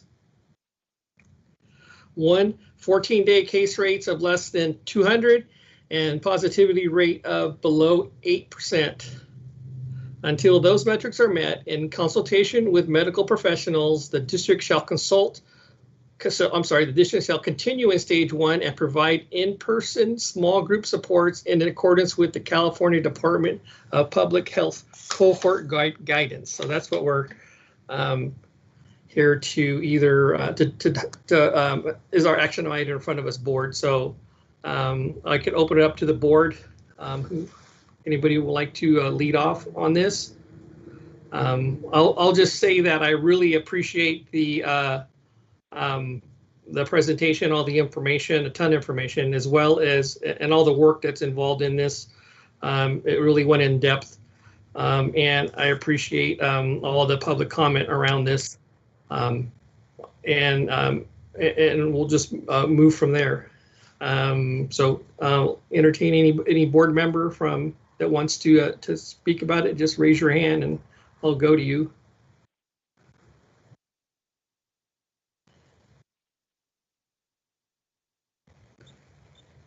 Mr. Tarantino, go ahead, Mr. Tarantino. Thank you, President Segura. I too want to echo your thanks to everyone who had part in this presentation. It was It was very comprehensive, and I'm hoping that it answers a lot of questions that members of the community, parents, and even students have asked of all of us, I'm sure, during the time before this agenda was posted. I do have some questions about some of the information that was presented in the slides. I don't know if you want me to proceed with that or take other comments and questions first. I don't know. No, you go tell ahead. me what you want me to do. I should go right ahead. Okay. All right. And I have the slides listed so like that. Deanne, you can put them on the screen if that helps. On slide 10, what exactly does the screening before coming onto campus look like? Does that mean taking temperatures? Do students have to come with test results? What exactly does that screening look like? So thank you, Trustee Tarantino. Before we began the small group cohorts, we actually did a protocol walkthrough through each of the campuses in order to ensure that there was an alignment or a standardization of these protocols, but it is exactly what you mentioned.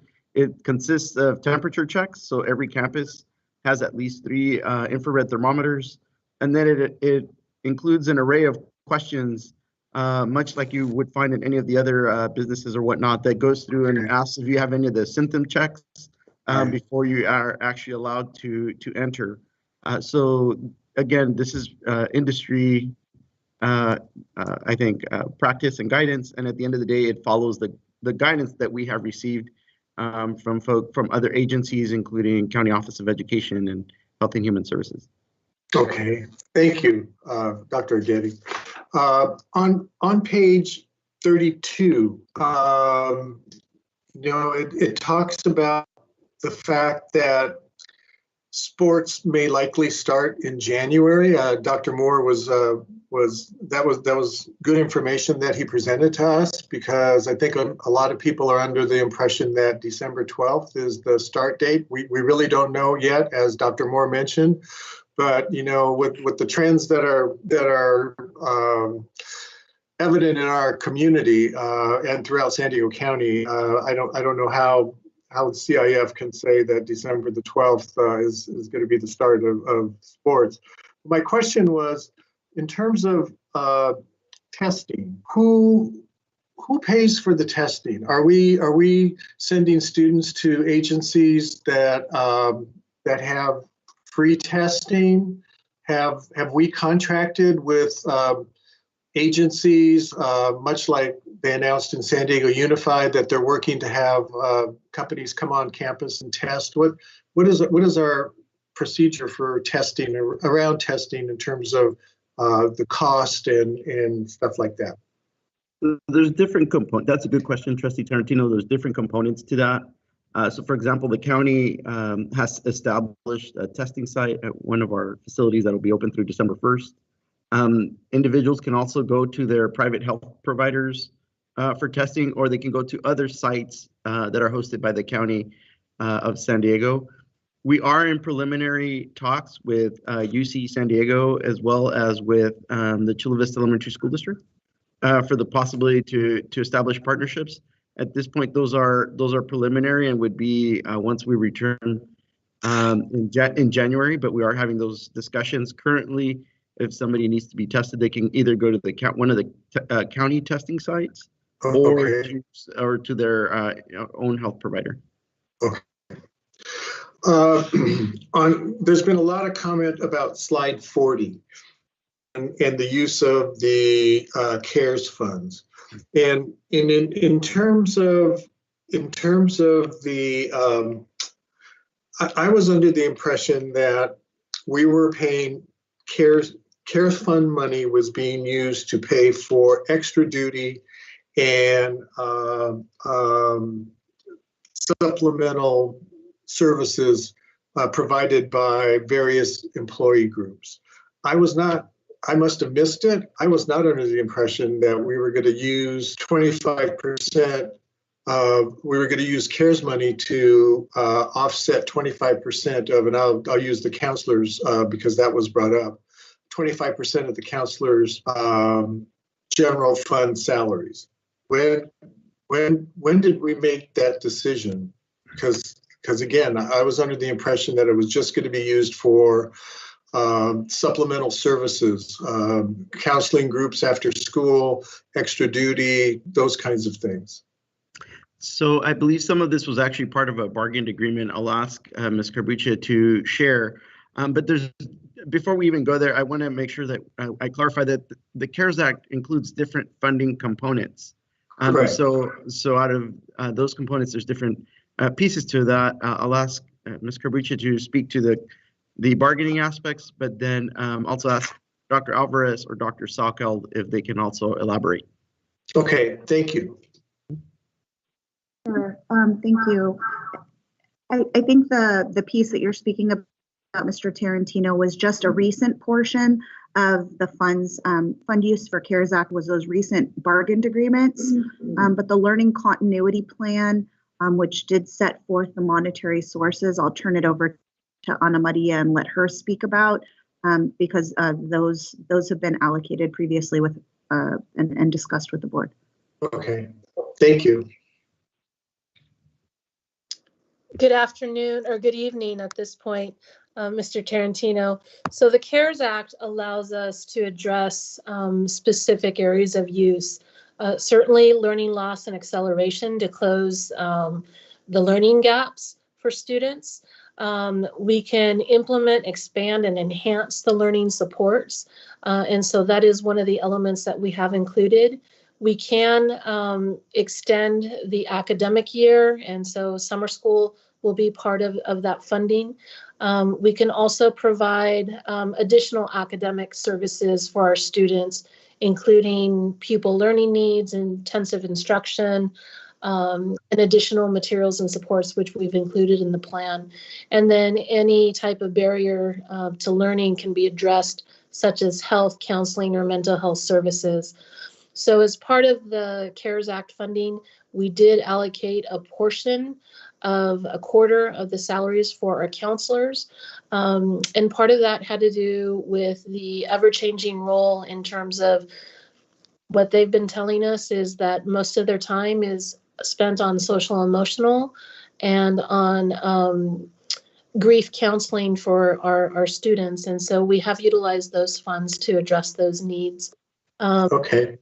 With our TOSAs, the positions and the roles that they're doing right now, mostly our TOSAs would be working on instructional guides or assessments, but they're not doing that. They're working on a scope and sequence specifically for learning loss mitigation, for the time of instruction for the scope and sequence. And so their roles and duties have changed. And so with the learning loss mitigation funds and the CARES Act, we feel that we are meeting the requirements. It was included in our learning continuity plan as a proposal, although the learning continuity plan isn't exhaustive of everything, and it is a dynamic plan. True. And will the CARES Act paying for salaries, will that continue into semester 2 as again, the deadlines, some of the deadlines are not until June and some are till next year. Will they continue as long as the funding is there, or is there a drop dead date in which they will end, and then those portions of the salaries that were being taken care of by the CARES Act will return to the general fund expenditure side of the ledger? We may want to go to the slide right before this one. Yeah. Okay. Yeah, that's that one. Yeah, and Dr. Salka can give you a little bit more on the dates, but that resource, 32. I have the dates. I wrote down the dates that she said. Like I said, some end in December, some end in June, and some end, I think, she mentioned in March of 2021. If I'm not mistaken, I have to find the slide. Right. So there are those. The course that we're using right now, the 3220, does expire in December, and that is the one that we're using to fund a portion of the counselors. And so Okay. that will go back to our local control accountability plan, or the supplemental concentration grant monies. Okay. Thank you for the explanation. And it does make sense based on the way that you framed it and the changing roles of our employees. So thank you for that. Do we, in terms of slide 41, do we have enough PPE if we should decide, if the direction of the board is to decide to go back to in-person learning, do we have enough of face shields, gowns, gloves, all of those things that we see as PPE? Do we have enough for every student and every staff? And how often do they have to be changed? Because is there any guidelines in terms of face coverings? Is it only one face covering per class? Is it only one face covering per day? Is it per week? Are there any guidelines in terms of what we're up against? And again, do we have enough? Should a decision be made to go back to in-person learning? Yeah, that's a great question, Trustee Tarantino. And here's where generally we are. So if you recall, our plan is not to go from 0 to 100% all at one time. So it would go from 0 to 10%. It's a phase. Yes. Right. So based on that analysis, I believe we do have at least a 3-month supply of face masks, face shields, the gloves, and the items that are identified here. Now, to your question about guidelines, I'm not aware of any type of federal guidelines, but we have some practices in place in our district. So, for example, the surgical masks, those are you wear once and then you throw those away. The hand sanitizer, obviously, that's something that you continue until you exhaust it. The gloves may be possible to reuse if they're the plastic gloves. The thermometers, obviously, those something we have 3 per site that have been ordered. And then the face shields, those are, you can disinfect those for reuse. Correct. So it depends on the type of PPE that we are talking about.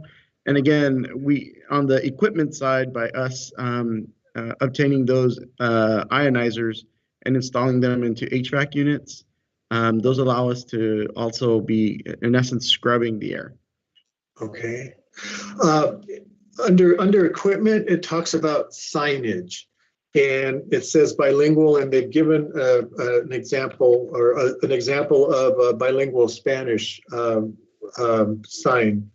Are we providing translation of the signage in other languages, or is it just Spanish? I know that technically we don't have to provide bilingual services or translation services for populations, if I'm correct, under 15%. Is that correct? I could be wrong. I don't remember. Something like that.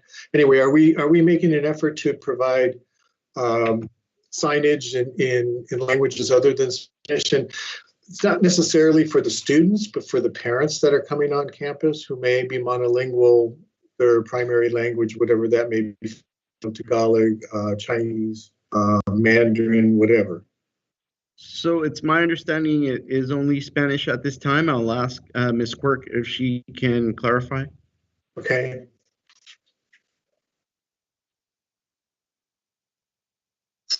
Yes, good evening, Mr. Tarantino. And it is only just the English and Spanish at this time. Okay. All right. Yeah, are there plans to, as we move forward, to expand or? We certainly can do that so that we can figure out Yes, we will figure that out. Okay. All right. Again, I don't have a concern about the students. I have a concern about the parents or significant adults in their life that may come on campus and just be monolingual, their home language, whatever that may be. So Agreed. that was the reason I brought that up. Okay. And I think that's all the questions that I have. Thank you for your patience. Thank you for your answers as well. Thank you, Mr. Tarantino. Paula, did you want to go? You had your hand up, but Sure. I want to thank the staff as well. I think it's very important, the information they provided us. I really appreciate all of it. I know this is very difficult on every level, right? Because we do understand that, just as the data showed, that students are not necessarily doing well in distance learning. We understand that parents and special needs parents especially are really struggling. We understand that. We have no doubts around that. But the fact is, COVID rates are increasing at alarming rates in our county, regardless of where we are across the states, and it is alarming across the states. And we know that we're facing a winter with rising rates of deaths and infection. And I do believe John Chakowski, I think he does tremendous work and analysis. He is part of the San Diego County Office of Ed's response team, I believe. Is that correct, Dr. Aguirre? He attends the weekly meetings that they organize in order to share information with with all school districts. And we have been consulting with UCSD doctor that's an expert in infectious diseases. Is that correct? It's Dr. Howard Terrace, and he's a pediatrician at UC San Diego, and so he's actually advising the County Office of Education and multiple school districts throughout the county as well. So we're not doing this in a silo. You know, as a district, we have made every effort to be very proactive in understanding what is happening in our county and in our district.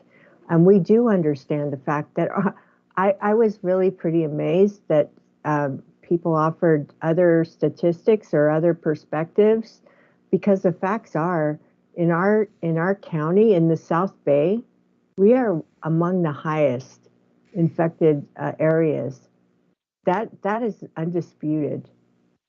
Even our legislators in Sacramento understand that, and our representatives in Washington understand that. So it's to me, it's I can't ignore those facts, and it's very difficult. It's a difficult decision we have to make. But I want to thank the staff for the presentation.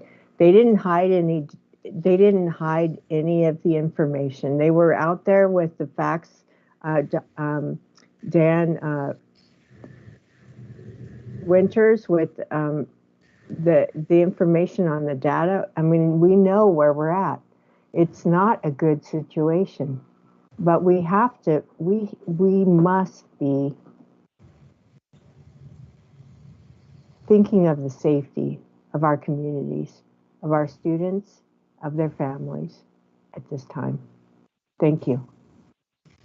thank you, Trustee Hall. We'll go to student trustee Desiree Adamos. Thank you. I would also like to say thank you for the presentation. From a student perspective, I deeply appreciate it. And my question, I only have one question, is for slide 31 on LCAP Goal 2. It states there that it provides counseling and mental health services, such as a focus on social emotional learning. And from experiences with talking to other students in our districts, especially our ASB presidents, and hearing some previous board comments, students are still experiencing high levels of stress and anxiety. So for the social emotional learning resources that the district is putting out, is there a way that the district is facilitating how effective this is for students, or is there a possibility to establish a system like that? Or thank you. That's my question. Thank you, Desiree. Dr. Alvarez, would you mind taking that question? Desiree, good evening. May I ask a clarifying question? Are you asking if we're measuring the effectiveness of the programs, or are you asking how are we getting that information to students and families, or maybe both? The effectiveness of the programs. So that is one of the things that we are tasked with as part of the learning continuity plan. We do have to measure effectiveness of our counseling and any type of additional resource that we are offering to students. And so we will be providing a survey, and we're also working with the core districts in a survey that they've developed to measure how students are doing during the pandemic, how they're feeling about their academic and social needs, and if those needs are being met. So there is a survey coming that will look at that data. Thank you so much. Thank you, Mrs. Damos. Go to Trustee Solis, sir. Thank you, President Segura. Yes, I too want to say thank you to the staff for the presentation. A lot of input data went into that, and I thank you for that. With regards to the Ds and Fs, were those prior to our interventions, or that data with the interventions? So I'll ask Dr. Alvarez, just as a note of context, I will add that districts across the county and really across the country are noticing similar patterns when they're in distance learning. So there's some challenge there. But to the particular question, I'll ask Dr. Alvarez to address that. Thank you, Dr. Aguirre. Good evening, Mr. Solis. So our progress report, the second grading period, was the 6th of November. So we started our groups on November 5th. And so it was after that data. We had been monitoring our data from the first progress report to look at that, looking at comparisons, but we implemented the groups just recently, starting November 5th. Perfect, thank you. Yeah, looking for that data for afterwards. So that would be appreciated. With regards to the testing, do we have testing sites on our website, or do we send out mailer or email to the parents to where these athletes can go get tested in order to come back? And with regards to the date on that test, when are we looking at what date should be on that test for them to be able to come back? So those are great questions, Trustee Solis. I'll ask Dr. Moore. He's been working on correspondence to to our student athletes who are coming on for conditioning. And there was also a separate letter that went out. So I'll ask him to address the conditioning piece, and then I can come back to the question about testing. So Dr. Moore. Thank you, Dr. Aguirre, and thank you, Trustee Solis, for the question. So all of our admin teams received, at our high schools, received the letter regarding the athletic cohorts and the testing expectation. That was forwarded from our admin teams to the athletic directors and all their coaches as well. So on the letter, there was a link, and then we also included a printed out list of testing sites that are from the county. As Dr. Aguirre had pointed out, there are about 8 testing sites in the South Bay where folks can get free COVID testing, students and adults. And then we have the facility actually right here on L Street, not far from the athletics office, that will be open until December 1st. What we're asking our student athletes and and coaches to do is on the week of November 30th. So November 30th, December 1st, December 2nd, that week is to get a COVID test that week. And and bring the results of that test to their coach and to their school administration so that they can be admitted for the small group cohort conditioning. Perfect. Thank you. Appreciate that. Sorry, Beth. With regards to lunch applications, I know there was an extension for the deadline there. What has been done to try to make sure that we get our parents and students aware that there has been an extension, and we would appreciate them to return these lunch applications because it helps us in the long run. And so what has been done to communicate that? Yeah, thank you, Trustee Solis. That's a great question because we have been focused on that pretty much since we learned there was going to be an extension. So one of our principals has been tasked with kind of leading an effort to do the analysis and develop some recommendations. So that'll be Dr. Del Rosario.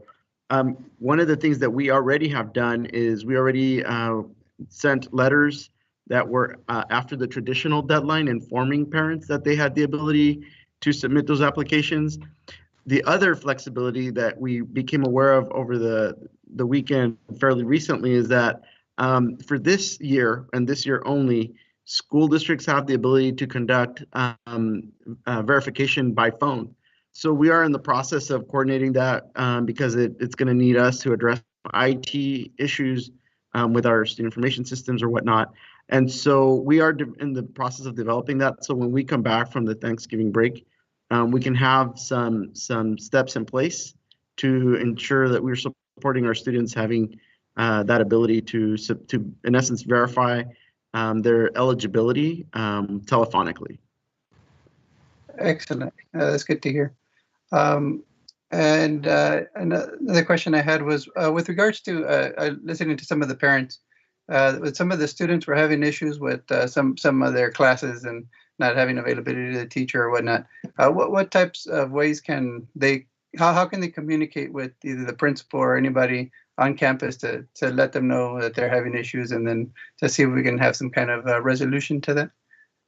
Yeah, so obviously we believe that the solutions are generally found closest to the source or to the issue. So we'd encourage parents to first and foremost communicate with their teachers. If they cannot resolve the matter there, they can reach out to an administrator, an assistant principal, or a principal. And from there, if that's not possible to resolve the matter, continue to escalate with the assistant superintendent or somebody here at the district level. So there's various steps along the path, along the process, that when there's questions or concerns, we could attempt to address them.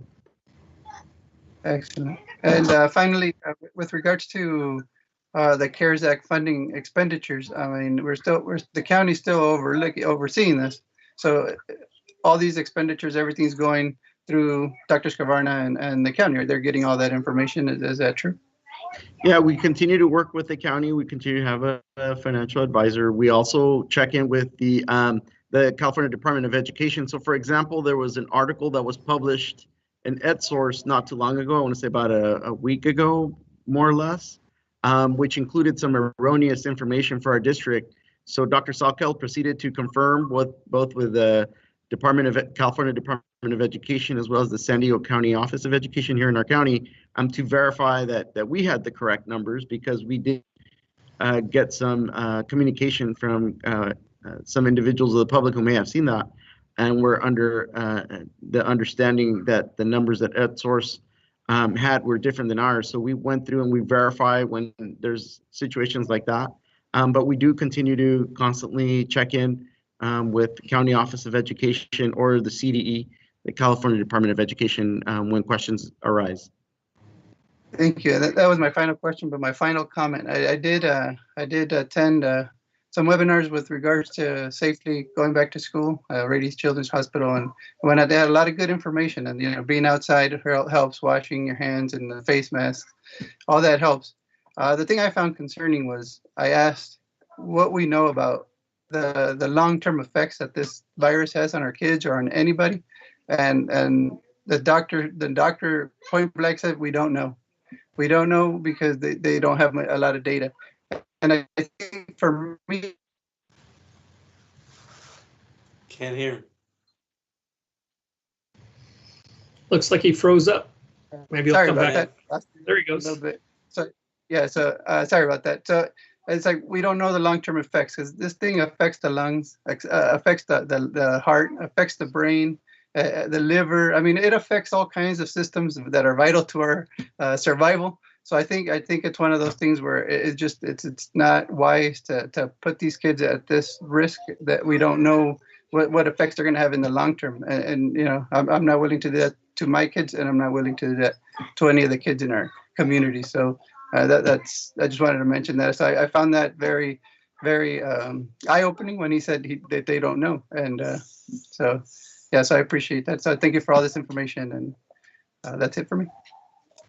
Thank you, Trustee Solis. Your question around the spending of the CARES Act was going to be one of my questions, and yeah, that was answered. And I know that we're being super cautious with any spending we do, and making sure that we're spending it according to the laws and the guidelines as was as written. And I totally agree with you in regards to the Rady doctor, epidemiologist, and the doctors were on that call that you and I were on, and yeah, just hearing that was like, wow, that's very scary. And so let me make a couple comments before we go back to the other trustees. So, you know, in regards to D's and F's, so I have like a problem with D's and F's. I know a lot of our students are struggling trying to keep up with all the classwork at home, you know, whether, you know, it's because they're taking care of their the youngers at home and, you know, or raising the kids, or just, you know, whatever the reason why they're falling behind. And to me, I have a problem with giving kids D's and F's while we're going through this global pandemic. And I want to know how we can, you know, what do we got to do to not assign D's and F's? That's what I just want to say, be straightforward with is, that's what I would recommend. I just don't see how we can do that during these times. I know the students, you know, have, you know, a lot of assignments to do, you know, and it's not like they're in the class and, you know, and they're getting fully supported because they can't, you know, because of the global pandemic, and they have to do it all at home without, you know, and our small cohorts are small, so it's not like we can service everybody that needs help. So I just looking for some way that we could not assign D's and F's while we're going through this. I think we're not holding the students harmless, we're really punishing them. And because I think the majority of them are really trying to get, you know, the work done, and it's just not possible with everything that we're going through. So I just wanted to add that. I don't know how, so that's my question. How do we do that? Yeah, so thank you for the question, President Segura. So one way we are trying to mitigate for that was the small groups. That was how partially how students were identified to be brought onto campus, was to students who did have D's and F's. There's other mitigation measures, so I'll ask Dr. Alvarez to share what some of the conversations going on are. Dr. Alvarez? Good evening, President Segura. So as you may recall, last March, when we did our distance learning plan, at that time, the state did have a hold harmless for students. And we basically, as a district, said that students would not be receiving Fs, that our grading system would be either an A, B, C, or D. And we made that determination through that plan that the board approved. During this reopening stage, we did not include that in our plan. If the board is interested in that direction, there are some options. We have seen other districts look at eliminating the F grade, and that could be an option. We've also incorporated into our plan now is the reduction of the standards that students have to meet. And so looking at that scope and sequence is one way that we're addressing that. We've also had conversations with our partners about maybe taking away some of those punitive actions. So for example, if a student can't complete an assignment because of technology or because the internet went out that day, that those assignments would not be punitively graded, that they wouldn't be held against the students. So there are different options that we can come up with. We also established a working group with SEA to address those questions so that collaboratively we could come up with a solution that would support our students and our teachers. Thank you for that answer. I think I would agree. I would like to see how we can do that. At least getting rid of the Fs. I'm good with that. That's, you know, I really would really like to see that happen and see how we can make that happen just during these you know, this most unusual time. So I truly appreciate your clarifying all that, and I would like to see that brought back to us. However, you know, we have to modify what we previously approved. So thank you. And then we'll go to Instagram. I add one more thing, because there Sure. was a made that we hadn't addressed it. So we had looked at offering no mark for students who were unable to connect. And so we did that for the first 2 quarters. We're looking at how we can further implement that for the final grade without an impact to the student. So as we bring, you know, a proposal back to the board with our labor partners, hopefully that will be part of the conversation also. outstanding. Thank you very much, Dr. Alvarez. And the last thing I want to say, and I'll go to Trustee Hall, is, you know, just keeping this all in context that we are in a global pandemic, and you know, this is a very difficult times, obviously, and difficult decisions for us as a board. Something that we're not really, who would ever thought we'd have to be making these decisions, you know, about coming back or not coming back, and I don't see how we can come back with the numbers that are there.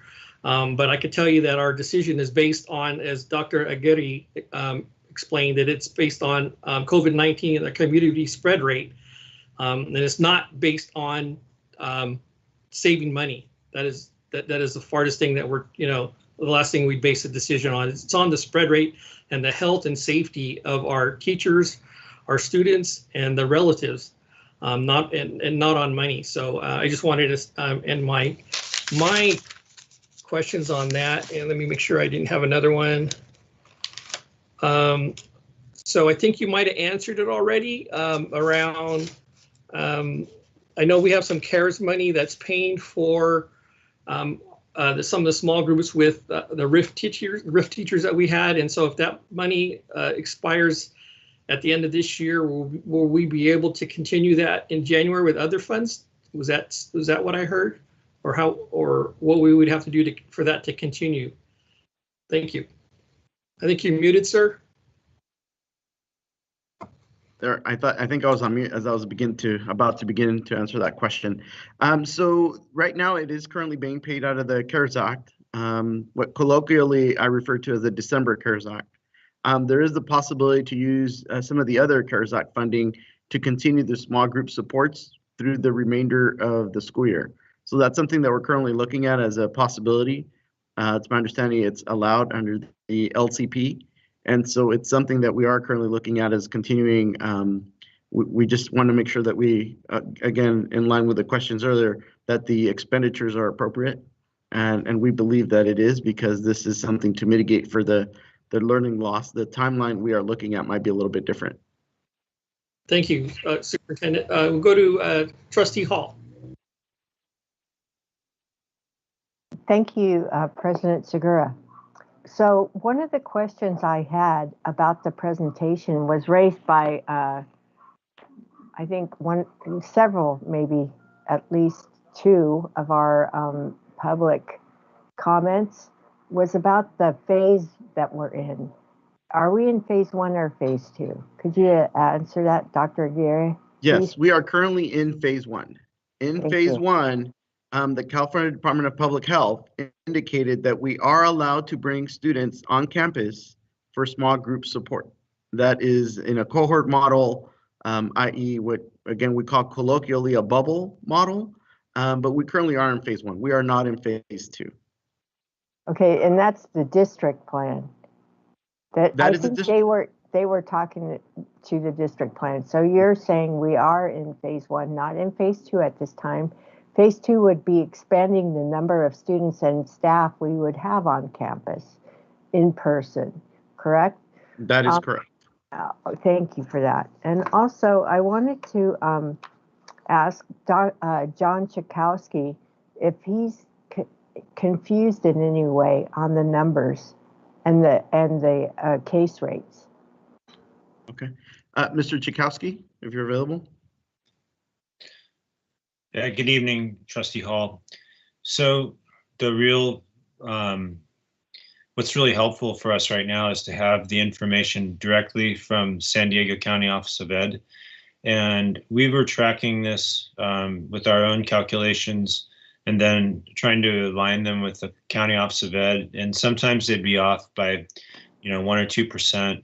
And I would speak directly with those people. We're trying to figure out why. And basically, they're all in alignment now. But the point is moot because the San Diego County Office of Ed is providing the 14-day rate for any school district in our county. So there's no confusion. And when you look at our 10 zip code area, we don't have the luxury of choosing one over the other, a high one to make one argument or a low one to make another. We must consider them all together. I agree with that. Thank you. Thank you very much. And on slide 48, could you kind of clarify for me, under the highest risk, are we at 375? That's greater than 10%, right? That's where we're at this point in time. We're actually higher than the county rate. Is that how I'm reading this or not? Yes, ma'am. We've been consistently above the county rate. Sometimes it seemed as though we were tethered about double the county rate. And what was starting to occur from October on is that it seemed like the county was slowly inching up, but we almost feel like we hate to use the word plateau because we can't predict the future. Yes. But then unfortunately we did have an increase up to 375. So that's concerning. Yes. And it's quite a ways off from 200, which is our threshold in this model for going to phase 2.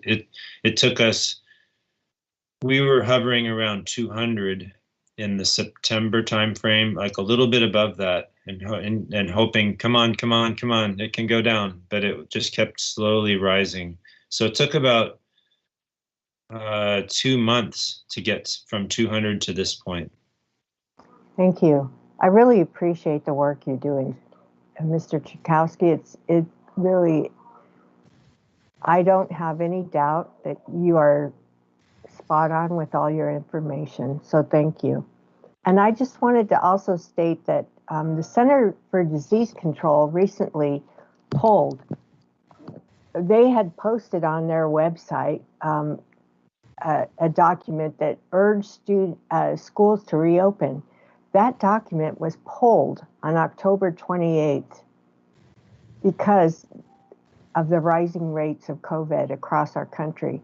So I just want to say that no matter what we're doing, the facts are that the disease is spreading, and we don't want to put at harm our students and our staff and our parents and their extended family.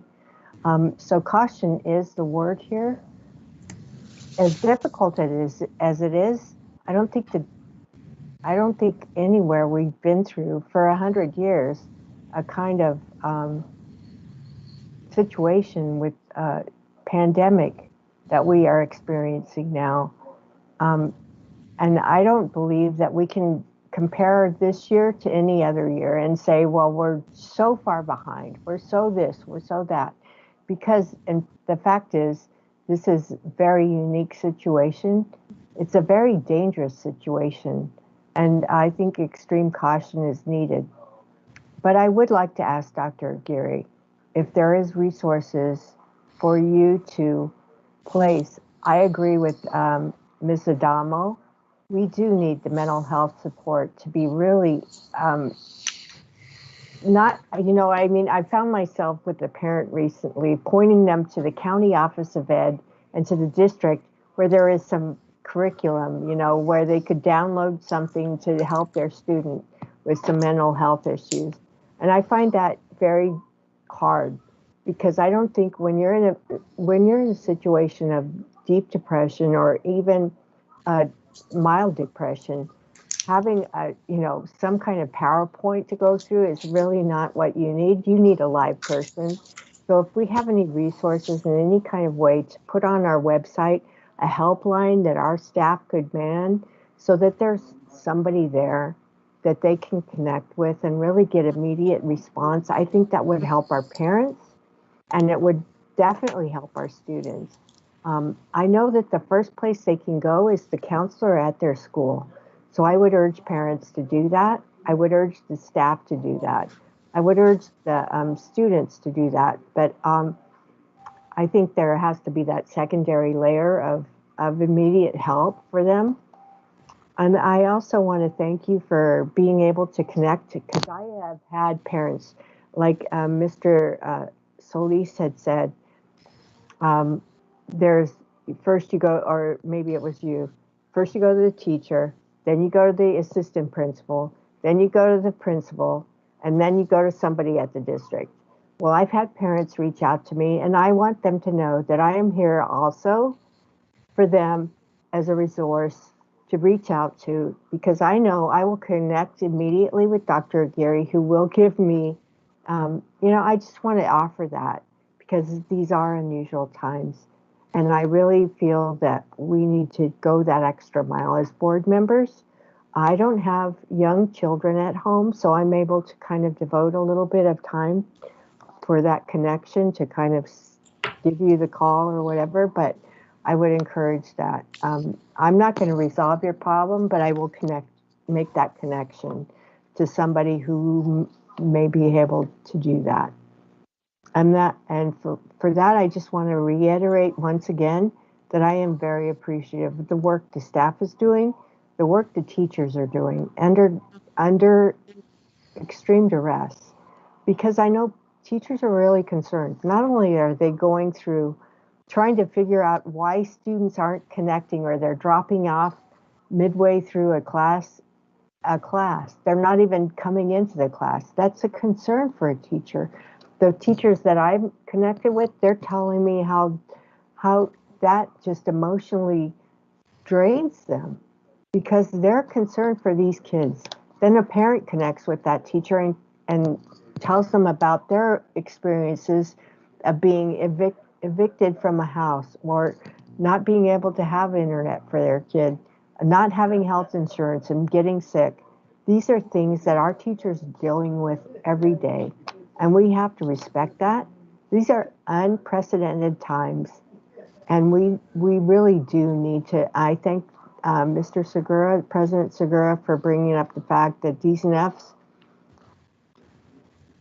I mean, the fact that you think your kid really needs to have a scholarship this year to get into college, we don't, I understand. You want the best for your child. We have to understand that these times require some different perspective. And I would ask parents to really go easy on their kids, because I've also had kids reach out and talk about how pressured they are by their parents to do all this work, to achieve all these grades, to be the best, in distance learning. Like your student is doing everything they can. I just want to assure parents that achievers will achieve, but you need to understand and give them that, give them the confidence that you support them, but don't put extra pressure on them, because what can happen? They'll still move forward. They'll still get into college. They'll still achieve, because that's who they are. And for this time, I really think the lessons we're learning in this time, just being in distance learning, just being safe for each other, is really teaching lessons that you would never learn in a college or in a high school classroom, in a way that will really give your student the skills they need for a lifetime, in a way that you don't even know yet how that impacts them, but in their lifetime, their skills are being equipped for their specific futures. And I want to thank everyone for their patience and their time. Thank you. Thank you, Trustee Hall. Mr. Tarantino.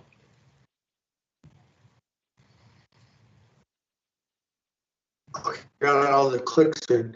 I just wanted to piggyback on what Member Solis said about, we really don't know what the lasting effects of this virus are. And I would highly recommend that people watch, if you have it on demand, 60 Minutes. It was on Sunday, and the first segment was they interviewed what they call long haulers. These are people who were diagnosed with the COVID virus in late March, early April. They tested negative in May, and 3 months later, they experienced all these unintended conditions.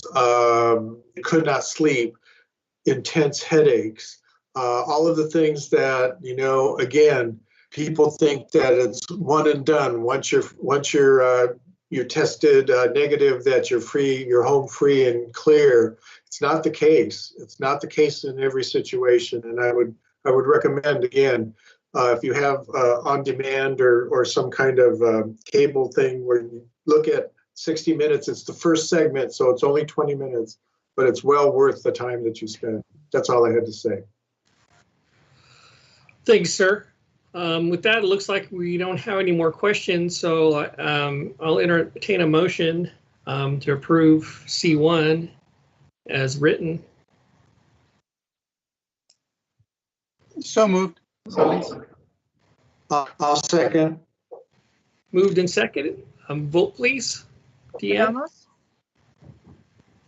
Adamos? Yes. Hall? Mrs. Hall?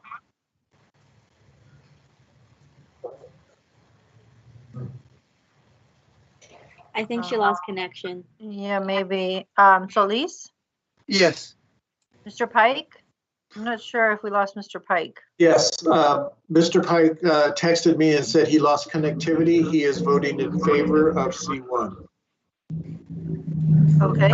I don't know if that's legal for me to tell you that, but no, he said to tell you. I'm going to mark him as an absent vote if that's okay. Oh, no. Like I said, he asked. Okay. Yeah, I didn't see his name, so I thought he lost connection. Segura? Yes. Can he call in anyway? He can call in. I thought he had the number. That's why I was waiting to see if he was going to call, but he said he called you. Oh, he called me? No, he didn't call me. Okay. I mean, he could call into the Teams meeting, but that's okay. Right. Let me finish the vote here. Tarantino? I forgot what I was going to vote. No, I vote in favor of the motion as well. Okay, and Mrs. Hall, I see you're back. We're taking the vote. Thank you. Yes, I vote in favor. Okay, so I'll record the vote as 4 yes and 1 absent, Mr. Pike. Motion passes. All right, that concludes it. I want to thank everybody for all the work you put into this over the last 8 months and going forward. And I know we still have a lot of work to do, but I really appreciate all the information. Dr. Alvarez, Dr. Salkal, Mr. Schakowsky, and Dr. Moore, and anybody else who all that made this happen. It was very good, and it was, like Trustee Hall said, all out there in front of everybody to see. So with that, we are adjourned, and I hope everybody has a happy Thanksgiving. Good night. Happy Thanksgiving. Thank you. Happy Thanksgiving.